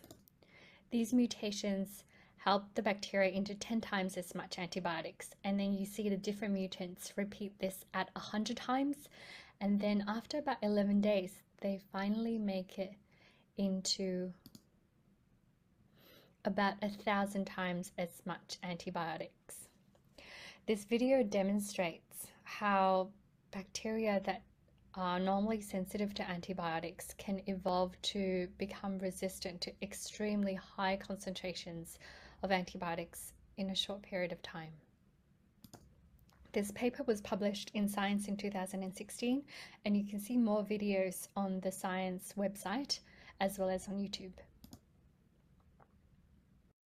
There are three main mechanisms of resistance. One, enzyme destruction of the antibiotics, such as beta-lactamase destruction of penicillins, extended beta-lactamase or ESBR destruction of third-generation cephalosporins, to alter targets so the antibiotic is no longer able to work. An example of this is MRSA, which is able to make an alternate penicillin binding protein that penicillins are not effective against. So the MRSA bacteria are able to grow in the presence of flucloxacillin. A third main mechanism is preventing antibiotic access to the drug target, such as through mutation through the porin proteins that allow antibiotics to get into cells, or expression of efflux pumps that pump antibiotics out of bacterial cells. This mechanism is particularly prominent in gram-negatives, such as Pseudomonas or Acinetobacter baumannii. The mechanisms are encoded in bugs in their genetic material. These genes can be encoded on the chromosome that is not easily transferable between bacteria, and they can be encoded on a plasmid, which may be easily shared with similar species. A plasmid can hold multiple antibiotic resistance genes. This mechanism is of particular concern because it can encode resistance to last resort antibiotics and is readily transmissible between similar species.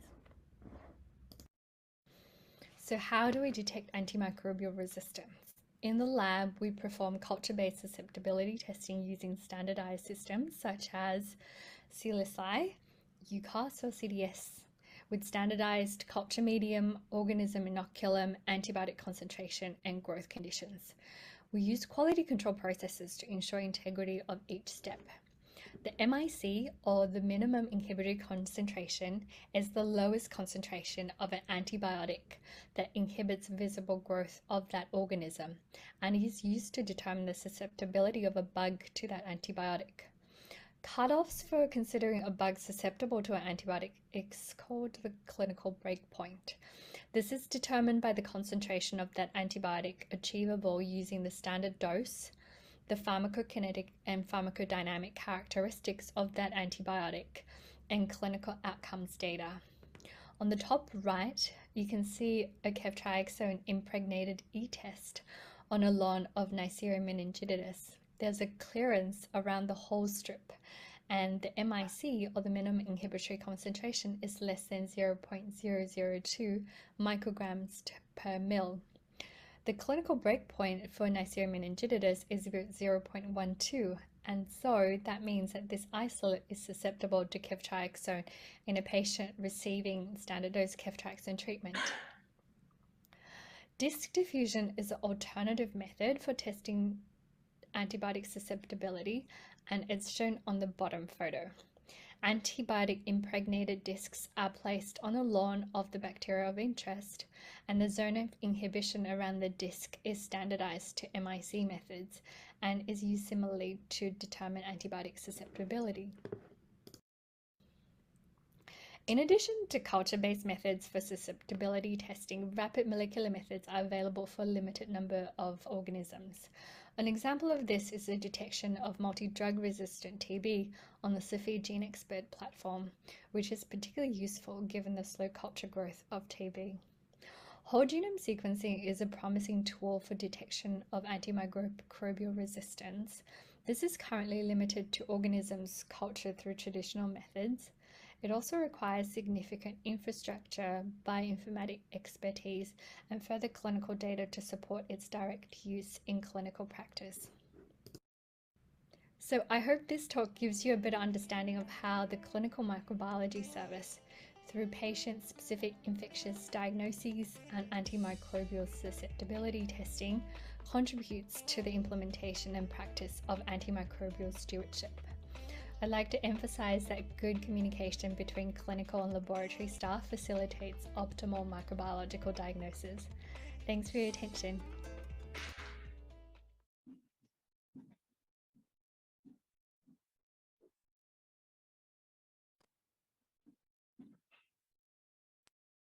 Thank you. Thank you.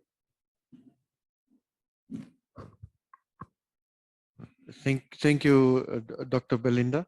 That was a good presentation, just a run through microbiology. Any questions from the audience? Anyone from the floor has any questions or comments? Please don't ask anything about fungi nomenclature. There was a joke, sorry. Any questions?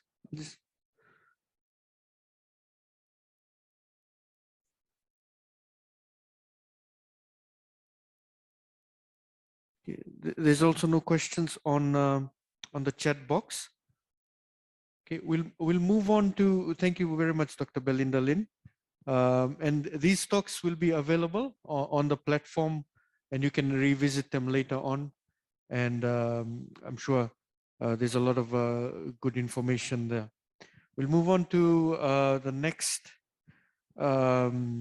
presentation on surgical prophylaxis by Professor Tricia Peel, who's an associate professor and research in Monash University and infectious disease and antimicrobial physician.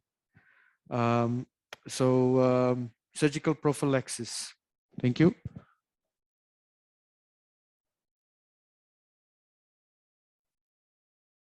Sorry, there's a question in the chat box.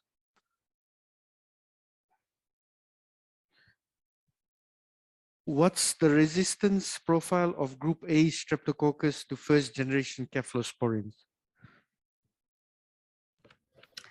Hi, can you hear me okay?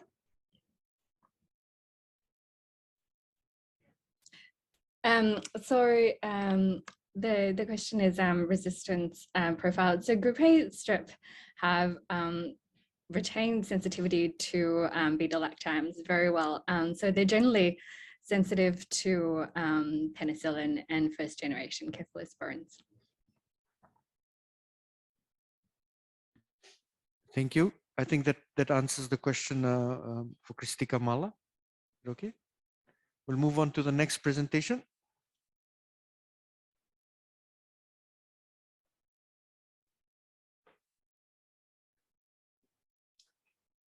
Hi, my name is Trish Peel. I'm an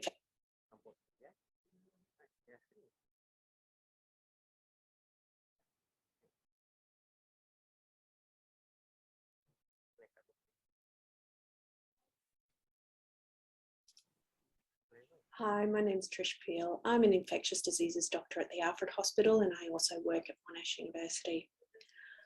I'm going to be talking today about surgical antimicrobial prophylaxis, which is the use of antibiotics at the time of surgery to prevent wound complications. So in this talk, I'm going to talk about some of the common scenarios for the use, some of these shared experiences and the challenges we face with using antimicrobials in this setting, how antimicrobial stewardship can improve patient care in this setting, and also to discuss some common frameworks for approaching surgical antimicrobial prophylaxis use. So I'll begin with a clinical scenario. You're called by the surgical resident asking about whether antimicrobials are required to prevent an infection in a patient.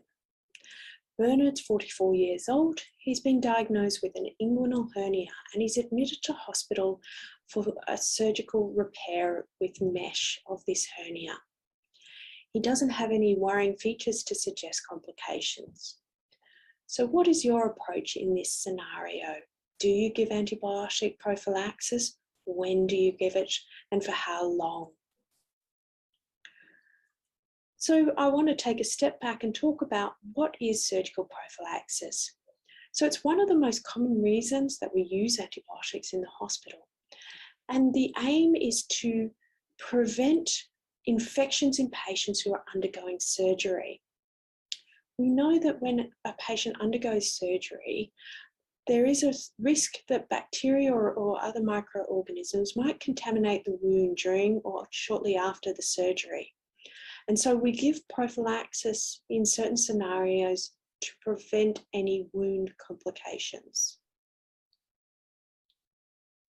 There's a couple of key principles that I'll talk about in further detail. First of all, we administer prophylaxis only when indicated.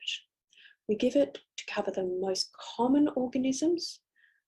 We give it at the right time, the right dose, and for the right duration. So firstly, I want to talk about administering it only when indicated.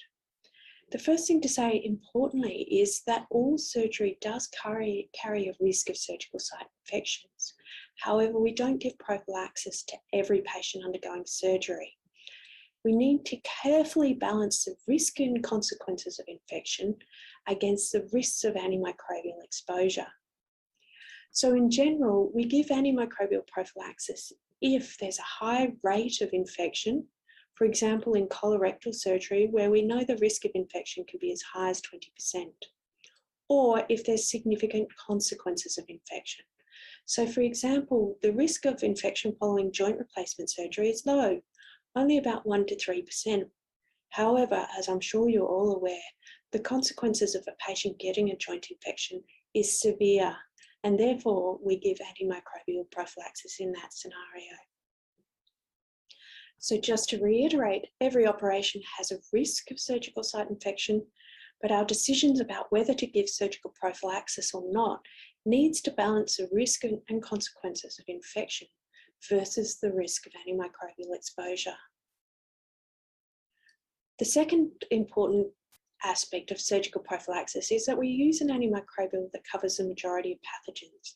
Again, it's important to emphasize that we don't cover every single potential pathogen that you might encounter, just the most common ones. So, for example, Staphylococcus aureus is probably the most common bacteria that we encounter in most surgery types. We see anaerobes and gram-negatives in abdominal surgery, and gram-negative rods, including resistant organisms, may complicate urological surgery. So thinking about what we use, for most surgeries where we're entering via the skin, cefazolin or a first-generation cephalosporin that covers Staphylococcus aureus is a reasonable choice. We might think about adding glycopeptide, for example, vancomycin, in areas where there's high rates of methicillin-resistant Staph aureus. For abdominal surgery where you're entering via the skin, again, you want to use something like cefazolin to cover Staph aureus, but you would also add metronidazole to cover anaerobes, particularly if you're entering the intestinal lumen. Urological surgery where you're entering via the urological tract, you may encounter higher rates of gram-negative infections, and therefore agents such as gentamicin might be reasonable, particularly if you have a higher risk of resistant organisms in this setting. So for the majority of patients, cefazolin is the preferred drug. Antimicrobials need to be given at the right time.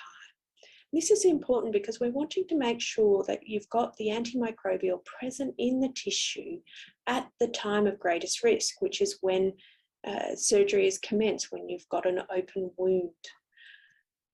So for short-acting antimicrobials like cefazolin, it should be given within 60 minutes of surgical incision. For longer acting, such as vancomycin, it can be given within 120 minutes of surgical incision. It's important to note that the antimicrobials need to be given prior to knife to skin.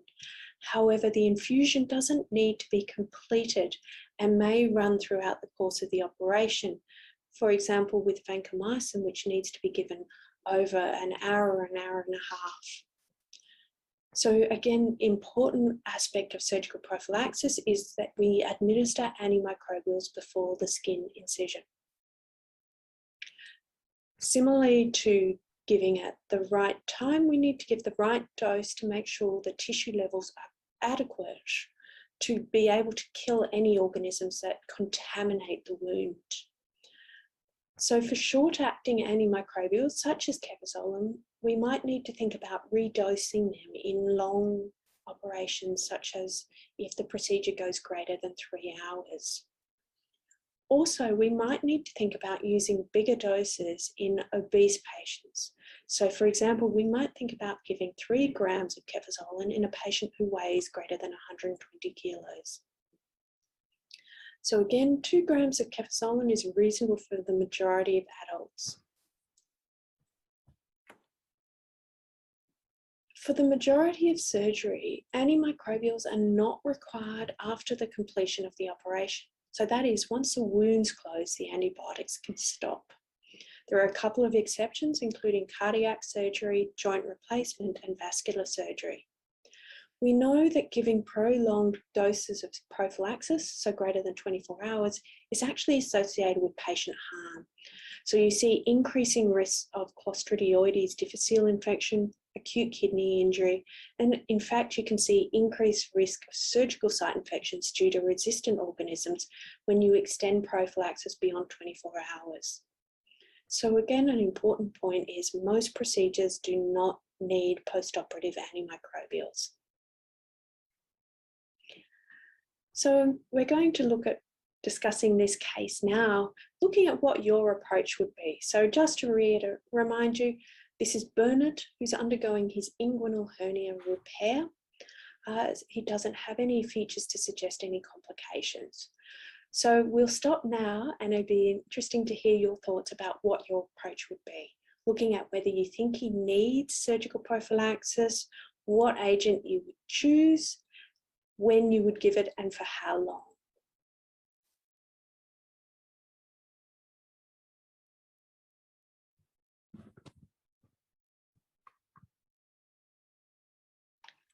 Anyone from the audience? So Think about also going to talk about some other aspects of surgical prophylaxis. And I think this is important for us to break and have a discussion about some of these factors, particularly how they relate to your hospital. So one thing is, what antimicrobials do you have available for surgical antimicrobial prophylaxis at your hospital? Do you have some guidelines about when you should be using surgical prophylaxis and its aspects about care, such as when it's given, for how long, and what dose? Do your surgeons follow these guidelines? How do you monitor use in your hospital?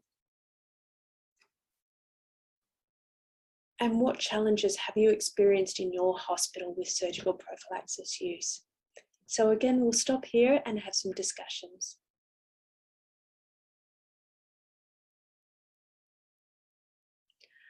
So finishing up, surgical prophylaxis is a common reason for antimicrobial use, and there's many opportunities to improve care and to have antimicrobial stewardship processes involved in this area.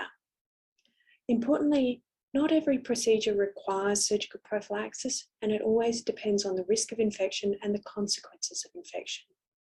You need to choose the best available antibiotic to cover the most likely pathogens encountered, needs to be given before skin incision, and for the majority of surgeries, postoperative doses are not required.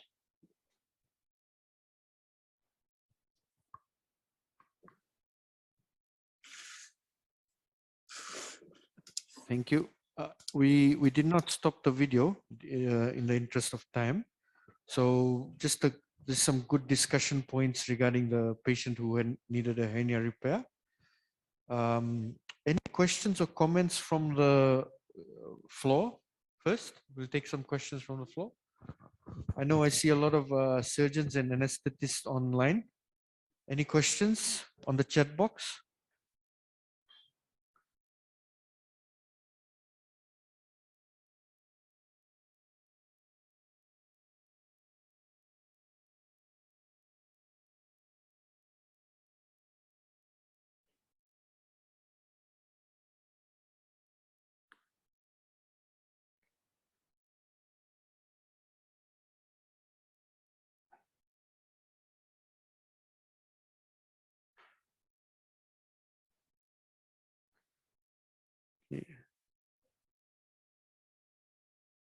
Right, looks like there's no questions for this particular presentation. Dr. Peel, would you like to comment on anything? I guess thanks for the opportunity to talk. I think prophylaxis is one of the areas where we do find some a non-adherence to guidelines, and I think it's important when you're trying to improve the practice is to work closely with your surgical colleagues and your anaesthetists, and remember that as a team we're all coming from the same viewpoint, which is how do we make sure we have the best possible outcome and the safest possible outcome for our patients. And I think starting from that point of your conversation is a great way to actually bring the team together and come up with a unified and consensus approach that makes sure we get the best possible and safest possible outcomes for our patients. But it does take a bit of time and a lot of relationship building to try to improve practice in surgical prophylaxis. Thank you very much. Again, the principles of AMS where collective decisions are much better than decisions made by one person. So thank you for that presentation. We'll move over to the last presentation of the day, which is by Professor Kirsty on lower respiratory tract infections. We'll start the video, and I'm sure lower respiratory tract infections are quite common. So if there's any questions, please put it on the chat box. And if there's questions on the floor, please keep them for the end of the video. And these videos will be available. This is just a preview of what will be online. There's two sections. One is looking at the AMS structures and how to practice it. And the other section is more of clinical cases and case discussions. So this is just a preview of what will be available online. So we move over to the next presentation.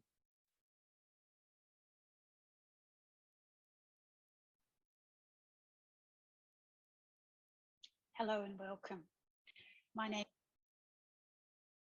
Hello and welcome.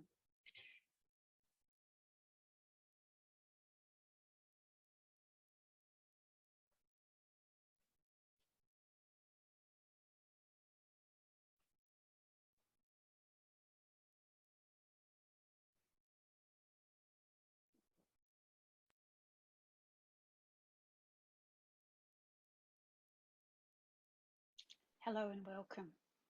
My name's Kirsty Busing. I'm an infectious diseases physician in Melbourne, Australia. I work at the Royal Melbourne Hospital and also at the Doherty Institute.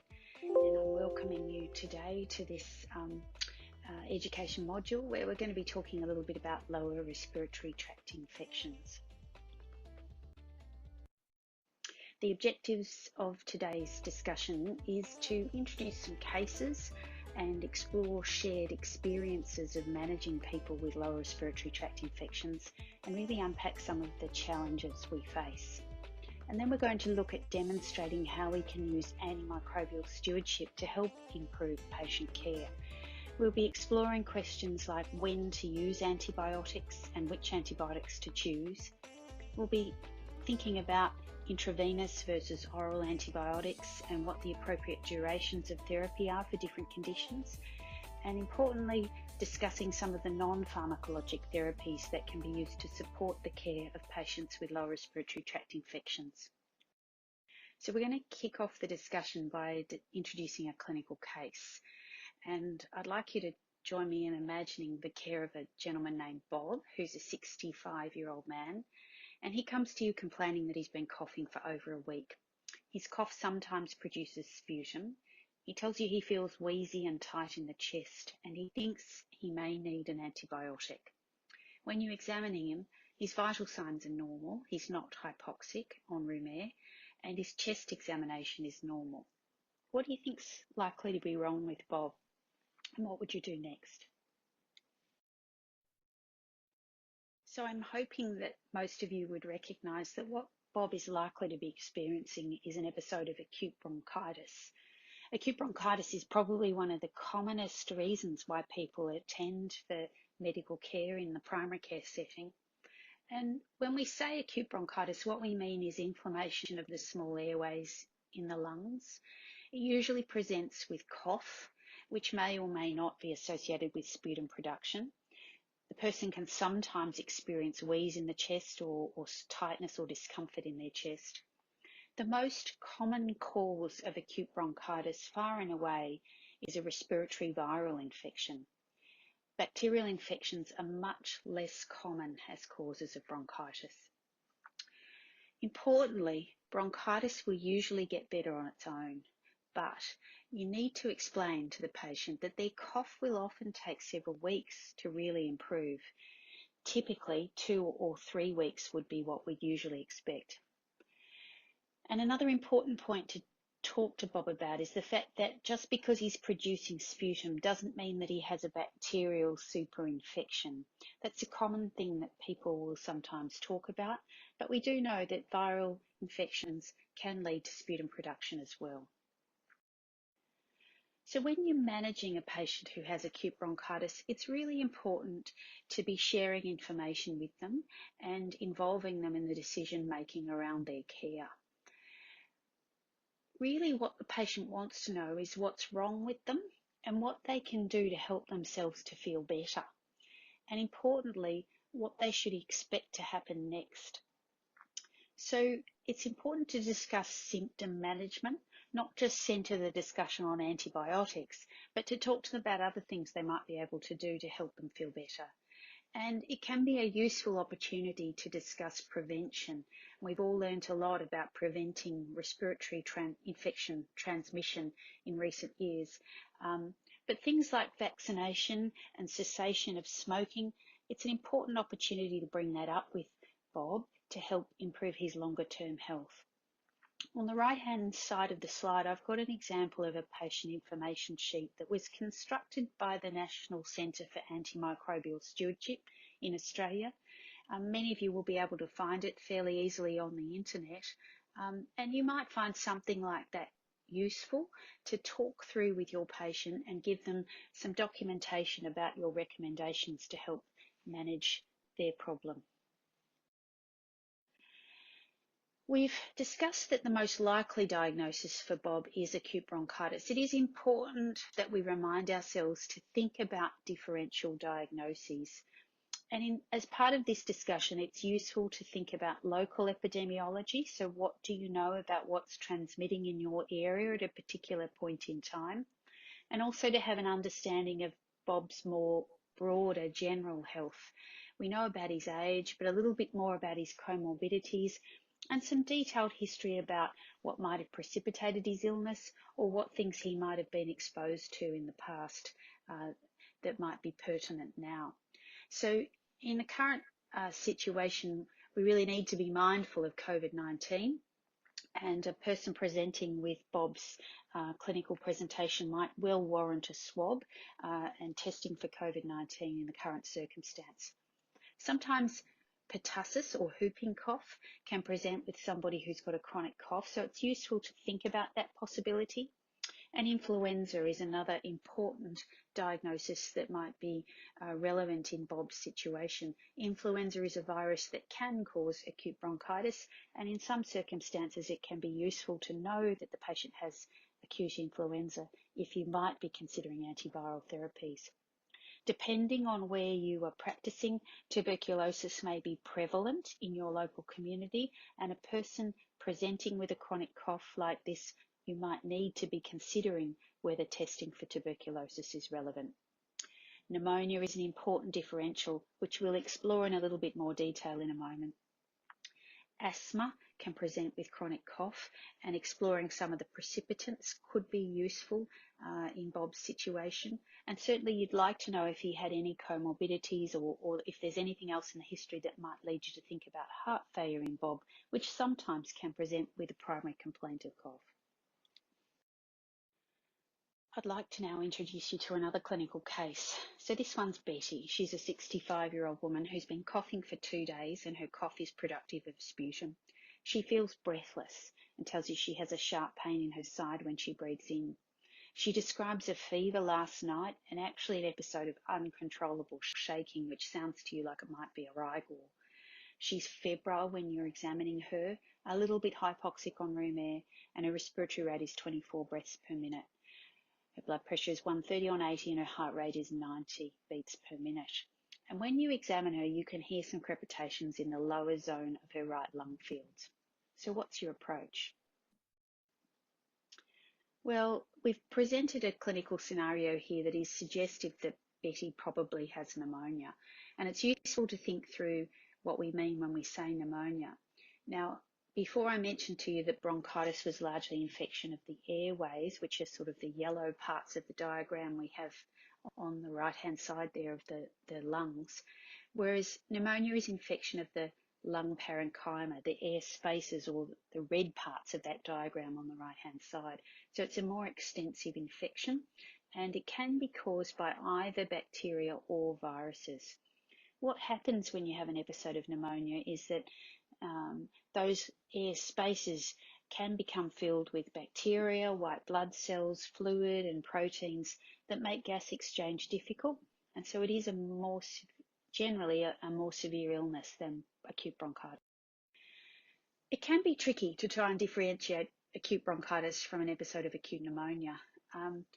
In my clinical practice, some of the things that I look out for that make me more suspicious of pneumonia rather than bronchitis. Rigors are generally a danger sign. They're a bit more suggestive that this patient probably has a bacterial infection, and I'm much more concerned about the likelihood that it is pneumonia. It would be very unusual for a patient to have rigors in an episode of bronchitis. If the patient is breathless at rest, that makes me much more concerned that this is pneumonia. If you can imagine that those air spaces are becoming filled with fluid, and it's more difficult for that patient to get the oxygen that they're needing. Pleuritic chest pain is certainly more suggestive of pneumonia than bronchitis. Some studies, interestingly, have suggested that a temperature greater than 38 is more suggestive of pneumonia than bronchitis. Oxygen saturations that are lower on room air suggest, again, pneumonia. And then a heart rate that's greater than 100 beats per minute or a respiratory rate that's greater than 24 beats per minute suggests to you that this patient is having more difficulty and you should be more concerned that it might be pneumonia. And lastly, crepitations or crackles on auscultation, so when you're listening to the chest, particularly if they don't clear with coughing, are more suggestive that this is a mnemonic process. So in your initial assessment of Betty, the key things that you need to be thinking about are how severely ill is she? And some of the core parameters that you really need to be focused on are, is she confused? Is she hypoxic? Is her respiratory rate elevated? And is her blood pressure low? They're all signs that this patient may be more severely ill and more likely to require admission for careful monitoring in hospital.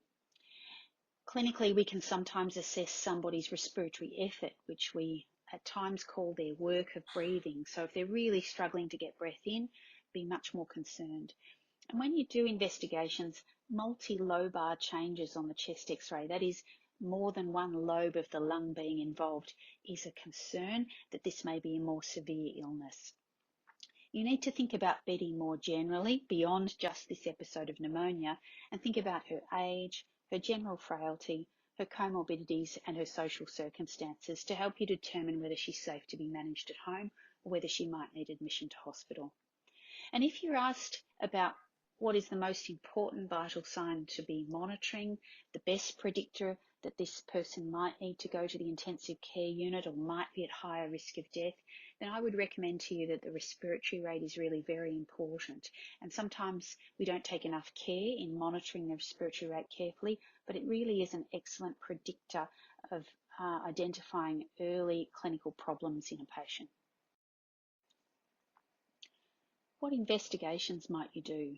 Well, if the patient had attended hospital, then a chest x-ray is often one of the first investigations just to help confirm the diagnosis. And in this particular example that you can see here, there's increased opacification in the right lower zones of the lung fields, which are suggestive of pneumonia in this patient. As we mentioned before, you need to be thinking about important viral pathogens that you might need to identify for infection control reasons. So a nose and throat swab for COVID-19 testing and possibly for influenza testing might be important in your patient. If they're sick enough to be admitted to hospital, particularly if there's evidence of systemic compromise, then blood cultures might be helpful. They can actually help you to identify a pathogen in a small percentage of cases. Sputum culture is really only useful if you've got a good sample of sputum being produced. There's no point testing saliva, but if the patient's bringing up a thick, purulent sample of sputum, then it may be worth sending off for testing. And as we mentioned before, if you're in an area that's endemic for tuberculosis, you might be thinking about whether this patient needs particular investigations done for that pathogen. In some circumstances, when a patient is admitted to hospital, we might consider additional testing like urinary antigen tests for pneumococcus or for Legionella. In my clinical practice, we tend to do these tests when patients are more severely ill, where we might want to have greater confidence in the therapy and targeting the therapy that we're giving. You need to think about the cost benefit of these tests in your particular circumstance. So they're not needed for everybody. In terms of pathogens, you might have access to some local information about the pathogens that are prevalent in your area. But generally, when we're talking about community-acquired pneumonia, Streptococcus pneumoniae is the most common pathogen that we think of. We do also need to be thinking about what I call the intracellular pathogens. So they're pathogens like Mycoplasma pneumoniae, Chlamydophila pneumoniae and Legionella species. They're important to know about because the therapeutics that we choose might need to be a little bit more targeted for those pathogens, and you might have some awareness of local epidemiology around that. Respiratory viruses are also an important cause of community-acquired pneumonia. Influenza is important, and certainly for many of us, SARS-CoV-2 might lead to people being admitted for a pneumonic type of presentation. Less commonly, there are gram-negative pathogens like Haemophilus influenzae or Moraxella catarrhalis, or some gram-negative bacilli like Klebsiella pneumoniae. Anaerobes is something we think about in patients who've experienced repeated episodes of aspiration that might be linked with, for example, gastroesophageal reflux disease. In some settings, and depending on your local context, there may be more unusual pathogens that are prevalent. And generally, you need to think about them for patients who have more severe illness. But pathogens like Acinetobacter or Burkholderia or even Staph aureus may be relevant. In terms of antibiotic management, it's really important to consult your local guidelines. It's likely that you will have some national guidelines recommending empiric therapy for community-acquired pneumonia or indeed hospital guidelines. In most of these guidelines, the empiric antibiotic choices do vary depending on the severity of the patient's illness.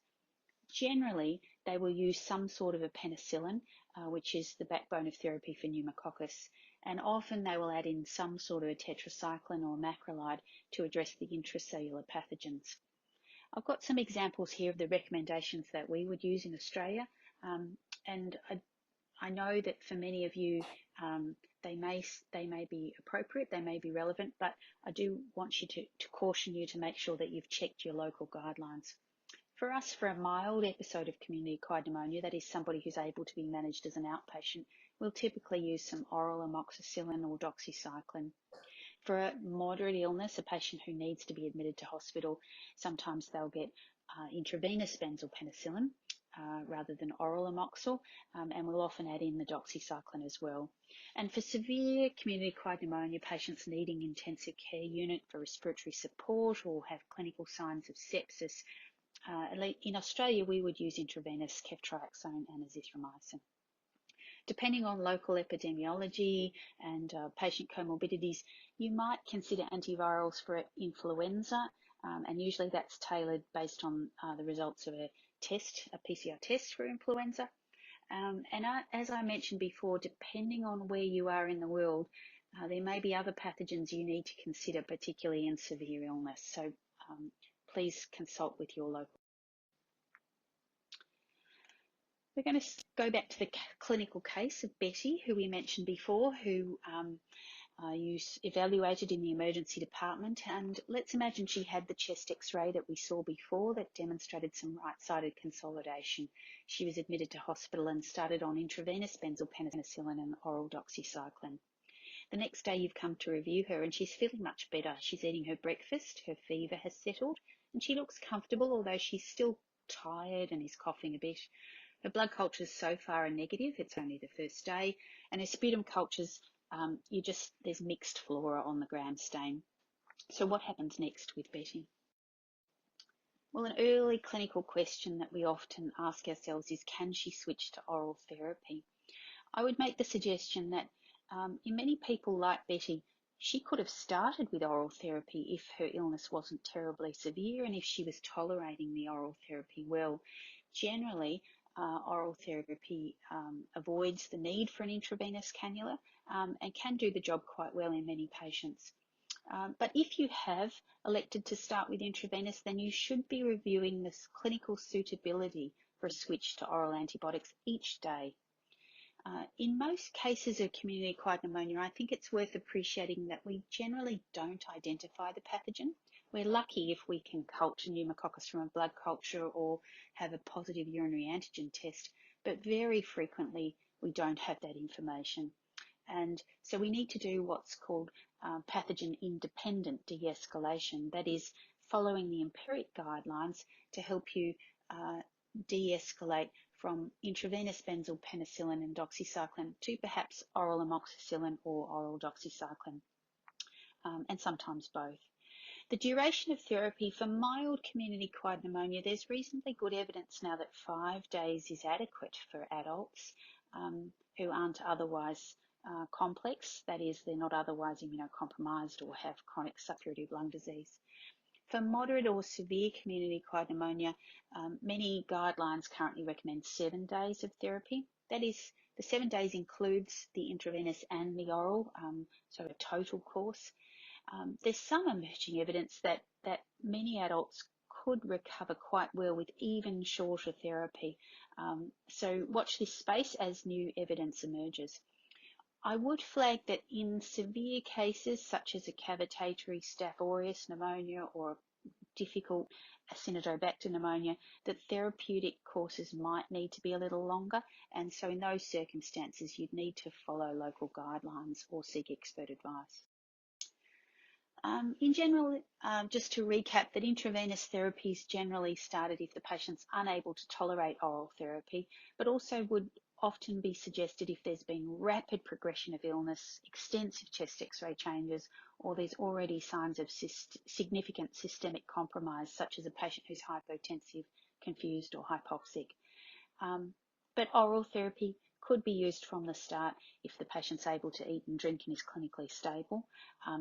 And you may transition to oral therapy if they've clinically improved. It's important that it's not just about antibiotics and that we do think about other approaches or other parts to management for our patients. So it's always important to provide education to our patients, to explain to them what's going on and what to expect next with their illness. Talk to them about smoking cessation if that's an issue in this particular individual. And it's an opportunity to be discussing vaccinations like flu vaccine, COVID vaccine, even pneumococcal vaccine if the person is eligible. Many people with community-acquired pneumonia will need to rest and recover. And if they're doing that, don't forget things like venous thrombosis prophylaxis if they're spending a long time. The natural history of pneumonia that I will often discuss with my patients, I'll say to them that we generally expect the fever should subside within the first few days and they'll start to feel better and their appetite will improve. The cough, the sputum production, the chest discomfort and their breathlessness may, however, take a few weeks to resolve, and their fatigue can last for weeks or even months after an episode of pneumonia. Their infiltrates on the chest x-ray can also take weeks to resolve, so a follow-up chest x-ray that's too early may be unhelpful. Okay, we're going to change direction a little bit now. We've been talking about Betty and her case of community-acquired pneumonia. I just wanted to make mention of the situation of hospital-acquired pneumonia. So this is a different setting. It's a patient who's been hospitalised for another reason. Let's imagine they've had a surgical procedure done and in the post-operative period they've developed some pneumonia. It's often the result of them being in bed for some time, not being able to fill their lungs well, and often the pathogens that we find with hospital-acquired pneumonia are a little bit different to what we might experience with community-acquired pneumonia. It's thought that microaspiration might play a part in hospital-acquired pneumonia, so we do see things like oral anaerobes. Streptococci is still common, and other gram-negatives may be a little bit more prevalent in hospital-acquired pneumonia. It's really important in this circumstance that you follow your local guidelines for recommendations on empiric therapy. I've made mention here of some of the empiric therapy that we would use in Australia, but this may or may not be appropriate for the setting that you're in. For patients who are up on the ward and who are otherwise eating and drinking and are generally clinically stable, we might treat an episode of hospital-acquired pneumonia with oral amoxicillin clavulanate. If they're unable to take oral therapy, then that could be given intravenously, or we might choose an agent like intravenous ceftriaxone. And in severe cases where the patient really has evidence of sepsis and might be heading to the intensive care unit, in Australia, we might reach for an agent like intravenous piperacillin tazobactam. In severe cases like that, you really need to know about the local pathogens in your hospital, and the empiric therapy may need to be adjusted accordingly. Some hospitals will have problems with pathogens like MRSA, some may have more resistant gram-negative pathogens, and these become particularly prevalent, for example, for patients who've acquired their pneumonia after a prolonged time in hospital, or where they've been in the intensive care unit for a period of time or been exposed to a lot of antibiotics previously. Just like for community-acquired pneumonia, if a patient has hospital-acquired pneumonia and you've started them on intravenous antibiotic therapy, it's worth reviewing daily whether they're appropriate for a switch to oral antibiotics. You may have sent blood cultures if they were febrile, and if they're producing good samples of sputum, then a sputum culture may be useful. But the yield from these two investigations, practically, often it's not very high. Sometimes you've started some empiric antibiotics and the patient's clinically improving, and then you get a sputum culture back that might identify a gram-negative, for example. It doesn't mean you always have to change the therapy. If they're already improving, just continuing on with that antibiotic and monitoring them closely is a reasonable option. If you've not identified a pathogen on those tests, then you probably need to pursue what we call culture negative de-escalation. That is using the empiric antibiotic guidelines to help you choose an appropriate oral agent if you're moving from an intravenous one. So, for example, in Australia, if we had started empiric ceftriaxone or piperacillin tazobactam and the patient was improving, we might switch to oral amoxicillin clavulanate. The usual course for hospital-acquired pneumonia in many guidelines is 7 days. I think many of us are starting to appreciate that shorter courses may be appropriate in these patients. In our clinical practice, we're often trialling 5 days if they've not been severely ill and if they've rapidly improved after the oral antibiotics. But generally 7 would be a completely acceptable total duration. And again, it's important to flag that preventing hospital-acquired pneumonia is important. So early mobilisation where it's appropriate for a given patient is a good idea. Deep breathing or chest physiotherapy to help them fill their lungs properly and avoid atelectasis, which might precipitate pneumonia, is a useful thing too. A quick word on aspiration pneumonia. Important to appreciate that most episodes of aspiration don't necessarily lead to infection. They might just lead to what we call a chemical pneumonitis. If patients aren't severely unwell, in some cases it's reasonable not to start antibiotics, but in many circumstances these people do initially get antibiotics, but then you can review them very early, and at 24 or 48 hours, if they've improved and you think, looking at their chest x-ray and looking at their clinical process, that infection is unlikely, it's perfectly reasonable to stop the empiric antibiotics. If you think this patient has truly had an episode of aspiration and it's likely that the pathogens that are involved are oral anaerobes, then the empiric antibiotic choices usually centre on oral or intravenous penicillin or sometimes clindamycin. Aspiration pneumonia is something that I think about if I see a patient who's had recurrent episodes of pneumonia. That could be the reason why they're presenting again, and you may need to look at what the underlying cause is that's resulting in the aspiration. And just the final topic that we might cover here is infective exacerbations of chronic obstructive pulmonary disease. So what can happen here is that patients who have chronic bronchitis or emphysema can have an acute worsening of their respiratory symptoms beyond the normal day-to-day variations that these patients have. So generally what you're looking for is increase in their cough, increase in sputum production, and increase in breathlessness. Now importantly, these aren't always bacterial infections. When they are due to an infection, the majority of them are still viral infections, and as we've mentioned before, it may be appropriate to consider testing for either influenza or COVID-19. For these patients, bronchodilators and corticosteroids are really beneficial and an important part of their therapy.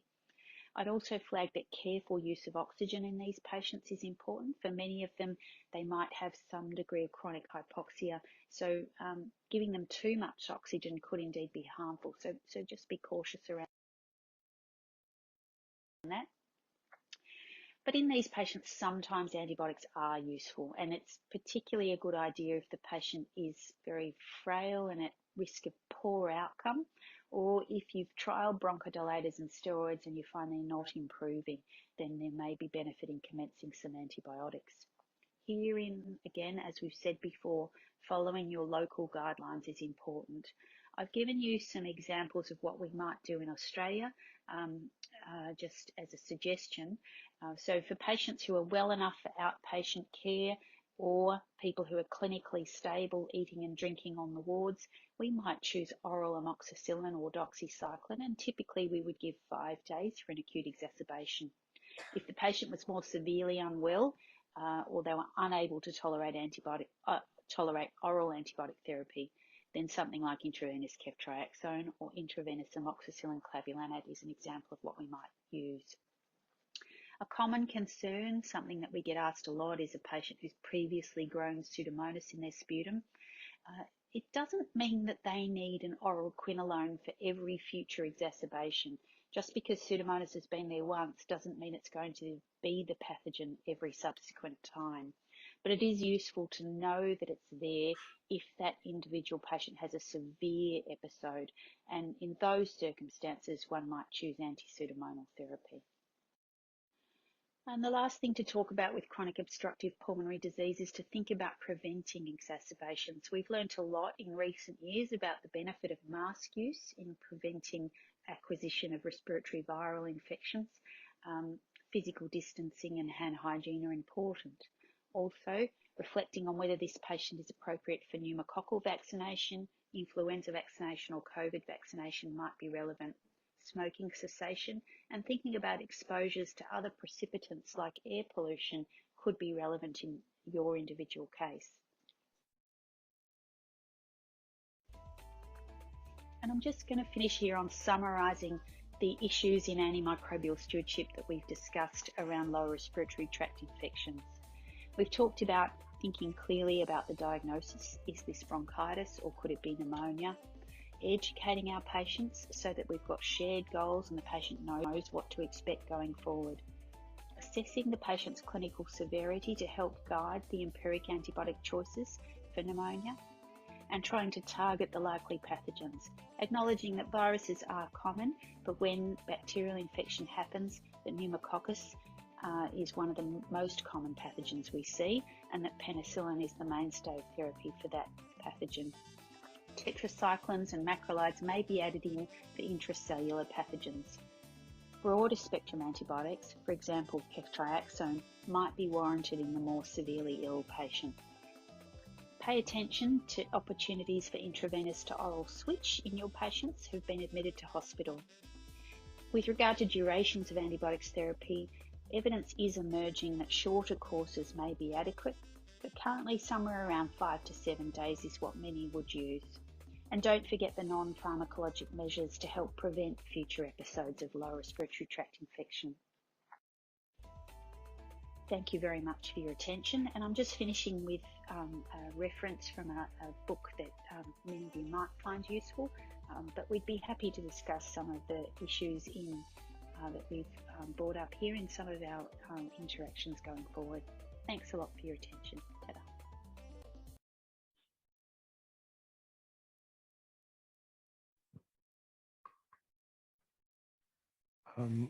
Thank you. That was a very good presentation.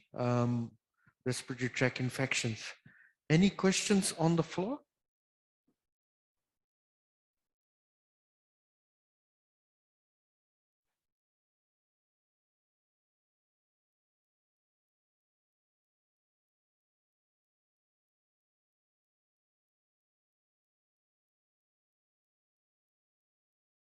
Anyone?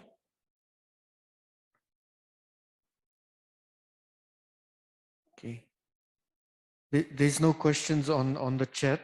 Just a comment from Dr. Rajiv regarding prophylaxis.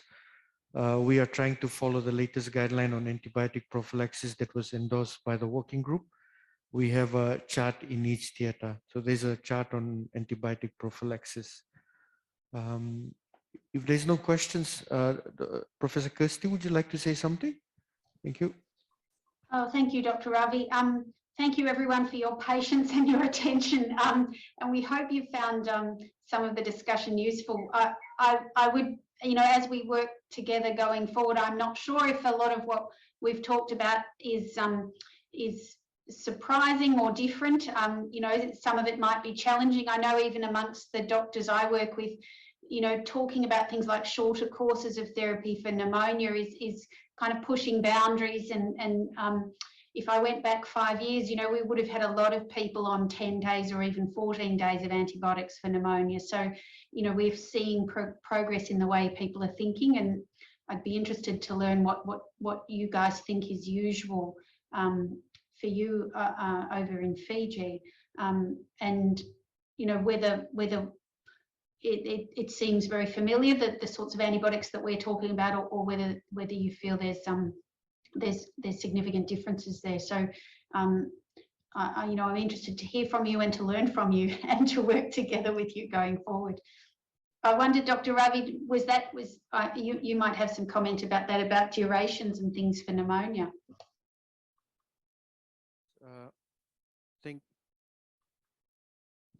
Thank you. Sorry, can you hear me? Thank you. Can you hear me, Professor Kirsty? Yes, I can. Yeah, thank you. So our duration, less is better, I think. We do give for 5 days only. And even for hospital acquired, the maximum in ICU we go up to is 7 days. but it gets a bit tricky with complicated pneumonias where we have abscesses and other things where we have extended therapy. But less is better. I think that's the mantra at the moment. And we haven't been brave enough to go for 3 days because most of the patients who have come to the hospital are quite sick in the first place. Thank you. Yes, that sounds wonderful, Dr. Avi, and I agree with you. I think the 3 days is probably more in community practice rather than hospital practice, but that probably is a testament to, I know the Fijians, you have some excellent antibiotic guidelines, and I imagine that's probably been a great assistance to you in trying to standardise treatments.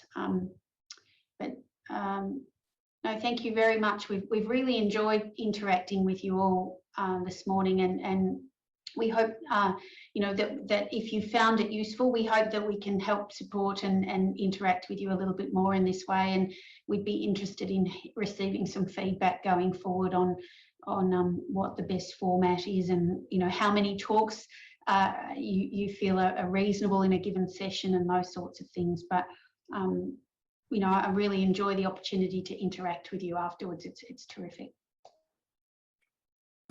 Thank you very much to all the speakers and everyone who have attended today. I think, like I had said earlier, that this is just a preview of things to come. There's a lot of other talks and divided into two, clinical and the AMS perspective. So in the future, we'll have more sessions and more discussions. And I think personally, this is a good platform to discuss and a good way of learning where there's a lot of interaction. Unfortunately, in the interest of time, we couldn't have more discussion during the presentations, but I think that's something we will improve in the future. Just a reminder to everyone, there's a brochure circulated where there's a QR code to please scan and pledge your support for combating AMR.